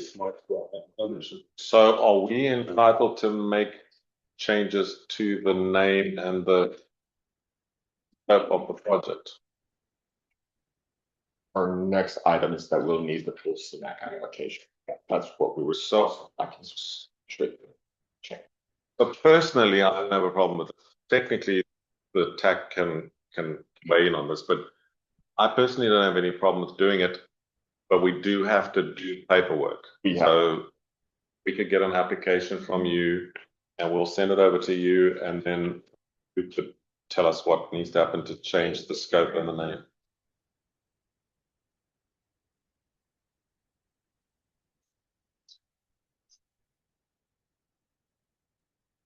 We'll send you a copy of the new application, and then if you can have a look at it, if the TAC is happy, is the TAC happy for us to do that? The county wishes to change the scope of the project. And I mean, we do have language in our methodology that says that if you totally change a project, it's actually a new project. And if it's a new project, you then have to go back in the past and try again next round. But I'm personally happy to accommodate changing the scope of the project. The TAC is okay with that. It's on the same roadway in the same area, but it's shifting it from a big capacity increasing project to being something that's more affordable and would not be a major capacity increase. It's intersection upgrades plus bike impaired and stuff like that. The other major goal is to make it CMAQ eligible, so that swap it with Yes. G on another project that is not CMAQ eligible. Otherwise, the project, if we keep two projects about balanced, and one is eligible, one isn't. So it's very unequal distribution of funds of how it's defined in the methodology. So are you looking for a motion from us on this? That's what Ian is requesting, sure. I just want an assent from the TAC that you're happy with it. I mean, I don't need to write in the minutes that you voted. It's just that you were consulted and that you're happy for it to proceed. Then we will work with the county to get the document and get it over to VDOT to make the changes. I say we don't have an issue with it. Anybody else have an issue with it? It's a more significant change, which is why we can't just do it. So we're okay with that? Okay. And if you send us the document, we'll work on getting it done with VDOT. So, John, how do you want to do the changes to the funding? The changes to the funding, right now, we are not in a capacity to actually incorporate those changes for the public document or even potentially for the initial approval until CMAQ VDOT signs up, because it's a widening project. We're not going to sign CMAQ funding for it until it becomes an eligible project, because basically this is kind of a new addition at the very end of the process. So we need to continue with our public thing. And then once we have the approved list that has to go to the CTB, then we can always come back and make requests to it. The trick is going forward right now, because it is such a change in the scope when they change the CMAQ, where we don't have documentation that this project is even eligible for CMAQ. We cannot go ahead and just say, oh, let's just go ahead and put CMAQ into a very big reorganization of the funds available. That's this is one of those things that if it goes previously, it would not have been screened in eligible for CMAQ. So this is a really big change and shift. And so to be able to accommodate it, it has to go through stages, and where we are in the process, have a timeline that we need to secure. So we're happy to accommodate. You're saying it takes more than 2 months to do all of that? Because this is for our smart scope application. That's where it comes to question. It's going to take us to be able to get the CMAQ. Going to give it. Okay, so let's put on that. I've already talked to Donna and Kat. We talked about this project before and changing the scope. It's my understanding you guys were already in progress with changing the scope of your system.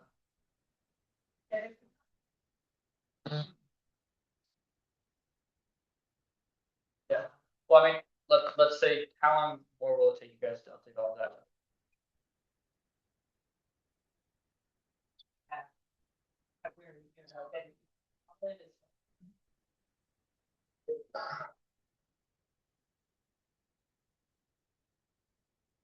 Yeah, I know we talked about it in March. Then once we have that, it comes back to us with the application for CMAQ. So, And then we have to both screen it and put it into the air quality toolkit, you're which we have that archived because it's not currently available for federal highway. I have it, I can provide it. So you're saying even if you receive it this week, you won't be able to do it in the next 2 months? I think that there's a different way to deal with this. I think that we should put this list out as it is for public comment. Because it's not adding an additional project that the public doesn't know about, it is a project on that list. But we're changing the scope and the dollar amount that we're putting on it. So I think the public is free to comment on the upgrade of Garrisonville Road as a project and us putting money on Garrisonville Road as a project. The other project that's affected, it's also on the list now? Yeah. It's also on the list. So there are no new projects. Although there's a significant change to one of the projects, there are no new projects. So my recommendation is that the TAC should recommend this list like it is right now to be put out for public comment. By the time we finish the public comment, we should have gotten the documentation. We should have got it over to VDOT. If VDOT has then confirmed that they've made that change, John can then add it to the final CMAQ list, which comes back to you after public comment for a resolution adoption that will go to the policy committee for a vote. In other words, I'm saying that we can do it during the public comment period without. Yeah, that's fine. We just can't put the modified version up to public comment until it's gone through its process. If we had intended to add a project, that would make the public comment null and void. But we're not adding a project, as far as I'm aware. If anybody thinks differently, now's your chance to say so, because I'm not always right.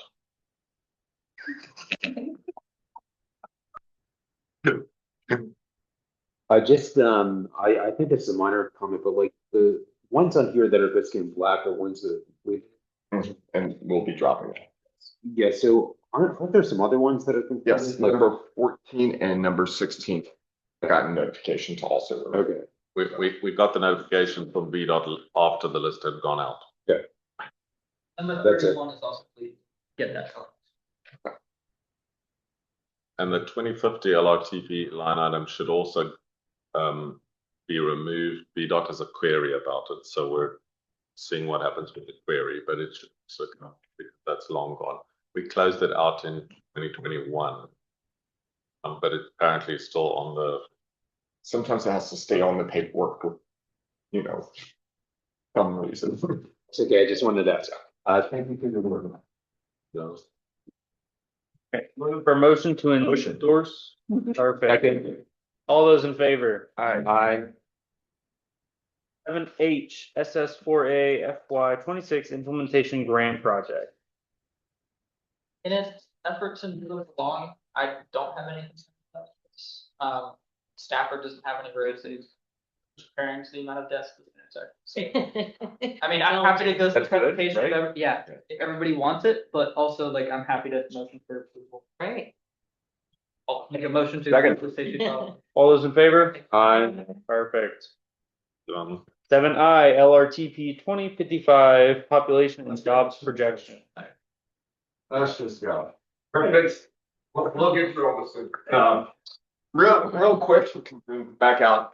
The key to the story is that our population is still going. There's no Death Star that is reducing our population in any meaningful way. And that while population growth vary by jurisdiction, we are still well above. We're down from our peak, but you know, we're actually still growing faster than our low years. Next slide. And we just provided information where this is coming from using the census and their forecast plus actual counts. So that big jump is just the census correction in 2013. But we're seeing basically stable growth across the area. Fredericksburg, Caroline, King George kind of growing a similar pattern.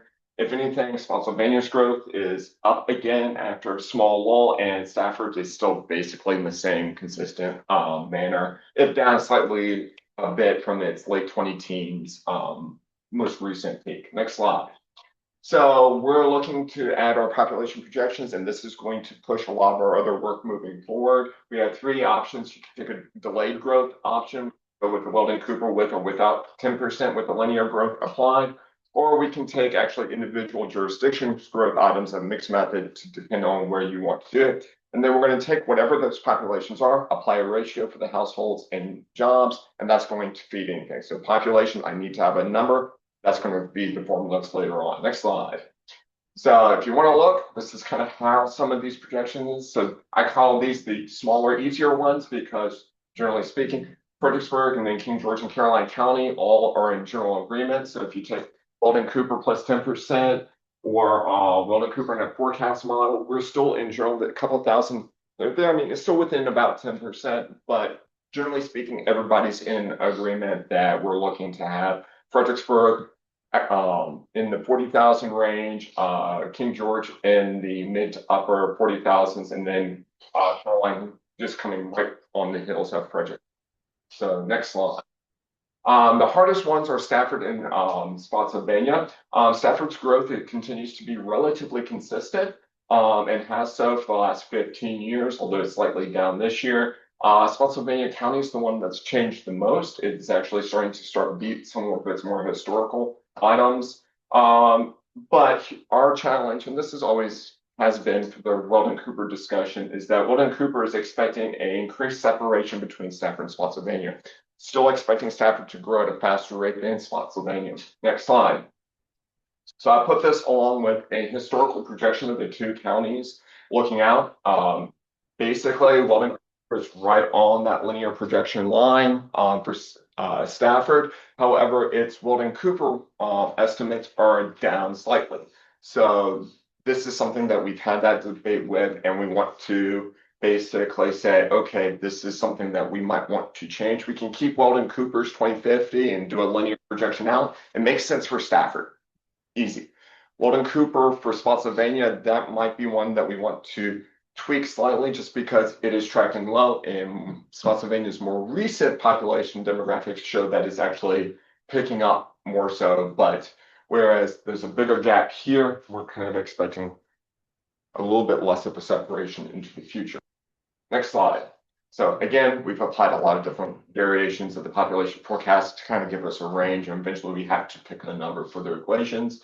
But we are in general agreement that at least I'm in agreement that Spotsylvania should at least be looking at Weldon Cooper plus 10% with the linear projection outwards. Whether or not that makes sense for Stafford, we'll let Stafford decide. But that is something that we can accommodate. Next slide. So y'all tell me what y'all want for the population numbers in, so I can start working forward to do some of the more fine-grained household and jobs predictions. So we've looked at housing markets things.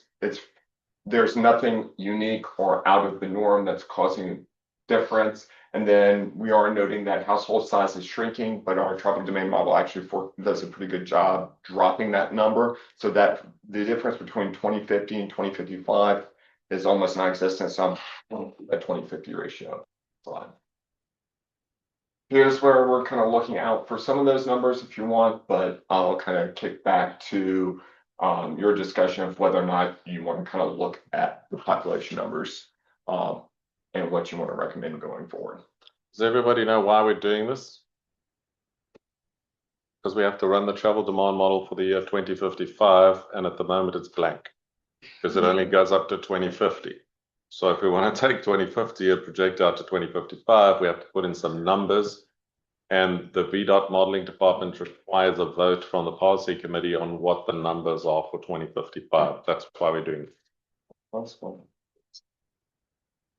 The long range plan. I was gonna say, I think it makes sense for Spotsylvania to add the 10%. I don't know how Stafford feels if we need 10% added there or not, just leave it as is. Yeah, so what our philosophy as of right now, I would like us to stay within what is in our comprehensive plan. That is our plan on how we are going to grow. Changes, obviously, if we don't follow it, but that is our plan. 2055 comprehensive plan. Exactly. So our comprehensive plan is going to be using the Weldon Cooper Center population projections. which go out to 2040, 2050, 2050. they. So what we'll do is we'll take those comp plan goes out to 2045. Yeah. 2046. So we're taking Weldon Cooper's back a little bit. So what we're gonna do is follow a linear. So, We are going to work with our board of supervisors on that with the comp plan this fall. Obviously, that's too late, but if anything changes, we can make sure that you're updated model. But as of right now, staff is gonna follow what is being proposed from our comp. Just looking at everything that's approved, what our comprehensive plan shows, current permits, we're potentially under that, right? Under that Weldon Cooper projection, unless a number of rezonings get approved For this year. for 2055. No, right now. You've got, those other numbers you've got are all about building permits now, with this year, I haven't looked into that, but I know or last year, or our whatever. building permits are probably higher than what we anticipated they would be last year. Number of projects are Okay. being built out. it varies. I mean, my thing is, If it was 300 last year, it's probably 500 this year. Stafford County is generally very consistent in kind of its growth patterns. It's following that linear projection quite well. Weldon Cooper kind of agrees with that. Use of census data and then a projection agrees. I think makes sense. I don't think needs the plus 10%. Yeah, But- I'll get you updated TZs and everything. We've done a build analysis and everything, putting households into TZs and all of that. So, we're happy to provide that later. Any comments on spots on the numbers? Yeah, I have a couple of comments. So the 222, 625 figure for Spotsylvania, that is with the 10% increase. Yeah, Okay. Weldon Cooper is projecting down to 20,000, like that's. So without that, it'll only be 200,000. Yeah. approximately. Yeah, it's quite low, but with the travel demand model, they only go up to 10%. I would love to project something a little bit more, but Yeah, the county, like at the last comp plan, I think was around 300,000. We're revising it now and it might come down a little bit, but this is probably still going to be below what we come up with. The other question I have is with the jobs, like where did the 52,094 figure come from? so we actually have within the travel demand model, it actually has ratios for the current year and future year forecasted jobs, and it's actually done as how many number of individuals and households are generating those. And so we just take the population, household has its ratio to population as well, jobs has its relationship to household, so it kind of builds upon itself. So we can do and predict that. The ratios for persons per jobs actually remains more or less consistent. Actually, Weldon Cooper is a little bit higher than Spotsylvania for its jobs ratio. So if we take their number, it matches the model a little bit more closely than say, I think it would be King George would be the unique one. But So basically, those ratios are based off of the ratio that existed at the last census. yes, So it takes the same ratio and, household community survey as well. So And- it's a couple. yeah, I would have to dig down exactly. Can you confirm what this is based off of? Because last time we officially proved everything was 2017. Paul, correct me if I'm wrong. It was 2017 for the original travel Yeah, it plan probably model. was We didn't- 2017, 2018, and we something didn't like change that. anything in 2022. So we based off the 2010 census or DCS from then. So we may want to just take a second. Our item is that we are now, so what we're doing now is we're basing numbers off of things we actually know for a fact. Whereas the 2017 vote by the policy committee was based on data supplied by jurisdictions and all sorts of other places, and no one has a record of how those numbers were arrived at.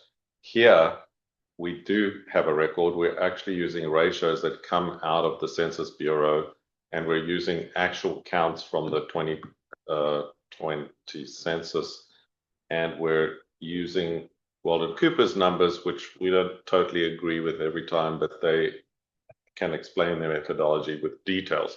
So those basic underlying numbers now we have are actual facts. The 2020 census is a fact. The community survey, it's not 100% count, but they've actually gone out and counted something. So there's actual numbers, which is so that we're in a much better position to be able to make a prediction now than they were at 2017. And it's just a question of how aggressive do we want each jurisdiction to be? And I'm happy for Stafford to want to go on the low end of the range and Spotsy to go on the high end of the range. I think that's fine. Does the city have any comment on the city's numbers? I just want to at least acknowledge that the city is, according to the US Census, up like 30,000 now. So that's kind of good news. So they're beating growth expectations. Good. So John, just going back to the employment figure for Spotsylvania. So Spotsylvania basically with kind of new development has kind of a policy 70-30, 70% residential, 30% employment. And the employment percentage has been ticking up, like Kalahari is going to have 1,000 employees, the VA has 1,000 employees. There's some other things coming in. I just seems like the 52,094 figure maybe might be on the low side of that. And I mean, this would say like Caroline and Pittsburgh would have more jobs in 2050 than Spotsylvania. That seems hard to believe. It also is probably being caused by the population number. So you might be predicting a higher population number and a higher jobs number. If the ratio is off, that's different. That means that the number of jobs per household rate is too low.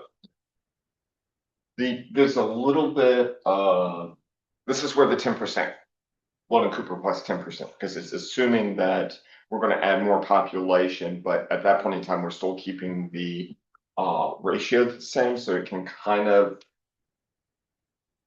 it doesn't always grow it at quite the same rate. But generally speaking, Spotsylvania actually, all of the jurisdictions except for I think King George have actually been their job and the people to or the jobs to people ratio has been dropping steadily. Actually, Fredericksburg's kind of seen the most just because their jobs have been about the same or very similar. Population's growing faster.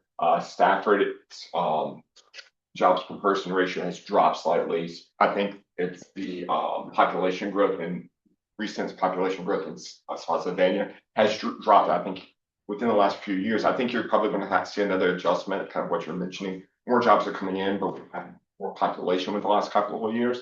That's dropped. I think before this, you were right at 0.25. And then with the more recent job residential growth, you saw that ratio drop ever so slightly as a result. And then Caroline's kind of the unique one with just a higher amount in number, but that's mostly due to some population items going on. So Is the employment, is that high in Caroline because of the military? I don't know. I need to double check that. Or it's Fort Acre Hill or whatever that's called now. Not a lot of staff full-time at OP killed. I don't believe it's that. But yeah, mostly, generally speaking, the county isn't even looking, because I think we have Quantico and Prince William. Like they're expecting more growth in Prince William, not 100%, but their job ratio is kind of tracking slightly higher. That's more in line with Caroline. Caroline's kind of just the outlier there. I mean, Caroline County is building a lot of warehouses right now. The data center is obvious they're not going to create that many jobs, but they are building a lot of warehouses. And then MC Dean is also looking at expanding, so they employ a lot of people in the county. So they're going to be adding a lot more jobs to the county now when they do their expansion. So the one difficulty we have is that if we go above the population number, above the Weldon Cooper plus 10%, which I think Spotsylvania probably would want to do. Problem we have with that, VDOT then will not support those numbers. So we can write the number, they can put it in the model, but then when the model gets used for anything, VDOT is going to reject the results that come out of the model because they're going to say that the population number exceeds the VDOT policy. So I get we're kind of between a rock and a hard place on the population, but the Weldon Cooper doesn't impact the employment, right? Oh, if we take the extra 10%, then it throws off our initial year residential jobs because we don't adjust the near term for that. So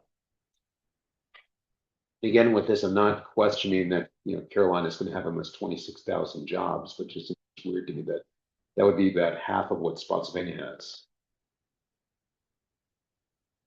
Because I mean, Spotsylvania is about 5 times the population based on this. So we're saying that we think that the jobs ratio might not be right? Is that? For Spotsylvania, it just seems like it's out of whack compared to the other jurisdiction. I think the ratio is just the number of jobs, 5 times the population to only be double the job. But the number of jobs is arrived at by using the ratio. I can go back and. Looking at that ratio, Spotsy has got the lowest ratio in the entire region. That does seem somewhat off. I will also say this doesn't necessarily impact us right now, but future data centers, that's a significant amount of land in a very little number of jobs. Yeah, that's true. It could, depending on what gets approved in the future years, have a significant impact on our population growth in terms of where it comes, where it goes to, and how much it goes by. Actually, I'm almost wondering if I had King George and Carolina. Well, Doesn't Dahlgren employ like 10,000 people? I think I just had the name swapped. Well, line item swapped. No, the population's correct though. I think I might have the jobs and ratios swapped on that thing. Okay, so John, where do we go from now? Well, I basically need a recommendation for the population. I'll revisit the jobs and employment. I can double check the jobs and ratios, particularly what's adopted in the model, and just verify that. So just one addition, one thing, Paul, I know it doesn't help us what you're looking at doing, but could we also do a secondary model run in the end when we're all done with this with an updated population number for Spotsylvania? And just when we talk to policy, when we talk to the public, that's our number, but when we talk to VDOT, that's our number. Alright. Yeah, can't have two. That's like keeping, that's like keeping a separate set of books. We don't want to know. If they, the VDOT disagrees. Sadly, the policy committee decided not to opt for scenario planning. I think it would have actually been very useful, but they Fair enough. decided not to do You can that. try to do scenario planning again with this. So, yeah, maybe next time, but yeah. Well, you will check the. Yeah, and just the I'm ratio. almost thinking I've swapped Carolina and King George's population. And did that, but yeah. No, the Caroline has a higher population than King George. Well, sorry, yeah, I think I got the population right. Oh, I okay. think I applied these should be swapped. Oh.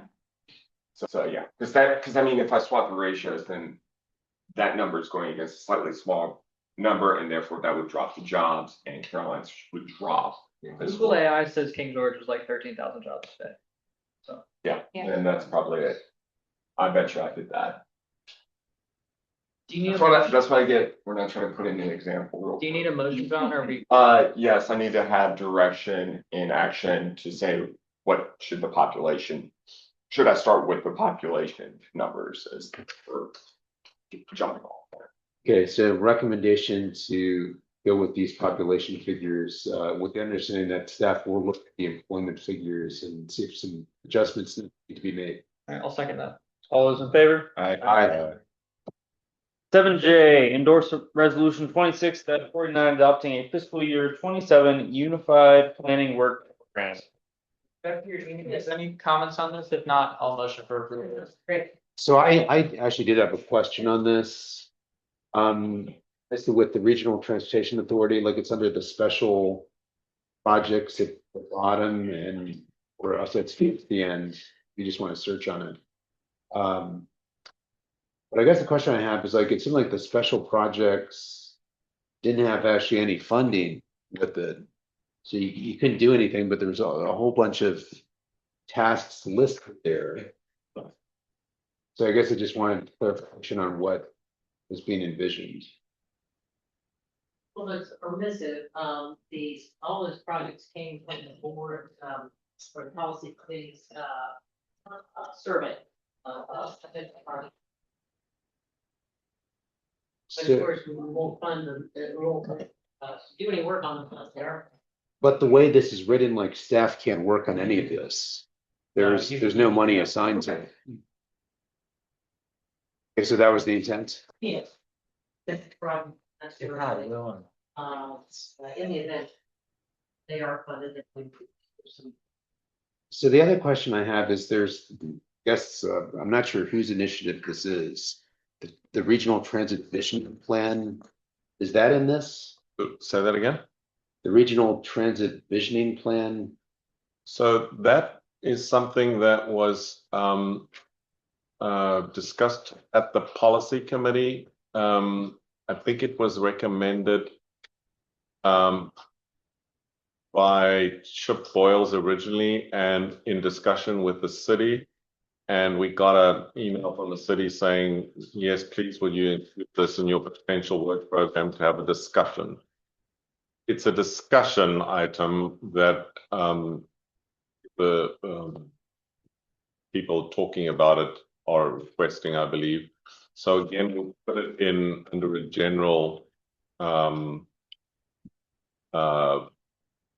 discussion for the, what the vision of transit in the region should be. I forget where exactly the line item is right now. So is it under special project planning? Very long document, so I can't always memorize exactly where it is. And I tried to search for it, I couldn't find it. I'm sure we included it. But I guess the thing I would say is, basically at our last board meeting, we had a number of just speak against it, that they didn't support it. Yeah, there was some concern about what the point was, and I think it's going to probably come back for, there it is. What section is that under? Well, just scroll down slightly on that page, a little bit more, page 31. Scroll down, page there's funding. So we're empowered to have that discussion, and there is funding allocated to that particular budget item. It's 4.1, which is long range planning. So it falls under long range planning, and there's some money allocated to long range planning in the budget. And this regional transit visioning, this is different from the transit in the CLRP, LRTP efforts. It's not the same. It's also not the same as the FBX Go, or the FXB Go TSP effort. Yes, the FXB Go was allocated, was it 2 or 3 years ago, funding to do a high capacity transit study to identify a route that could be a high capacity transit. And that is a separate item altogether. And that has got the STGB or CMAC funding, sorry. Yeah, it's got STGB funding to do that study. But that's a very specific study to find one route that could be a high capacity transit route in the region. This vision idea is to look at the long-term future, I think, of transit in the region and what it should look like. And so because it's a vision discussion, it's not a study. There's no you need to compile a document, which is the study. This is to facilitate discussions among the FAMPO members. I'm not driving it. I'm just facilitating what. it goes from the policy committee about projects. It was also in the survey. Some members put it in their survey responses. I don't know how many.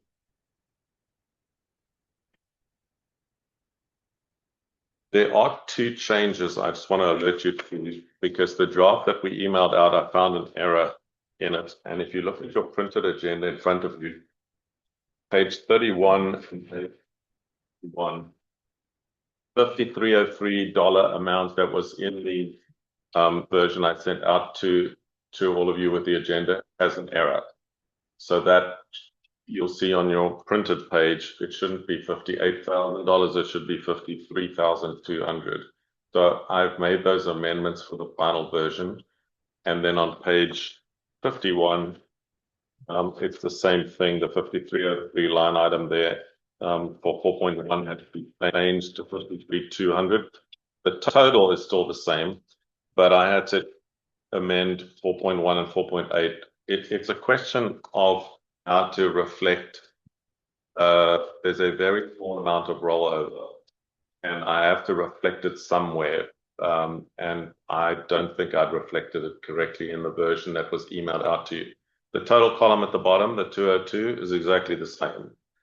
But if you look in your table, I've switched around the funds that were in 4.1 and moved them to 0.8, which is where they're supposed to be. I'll make a motion for approval of. Second. All those in favor? Aye. All right. And I want to abstain. Just because of the transit vision concern.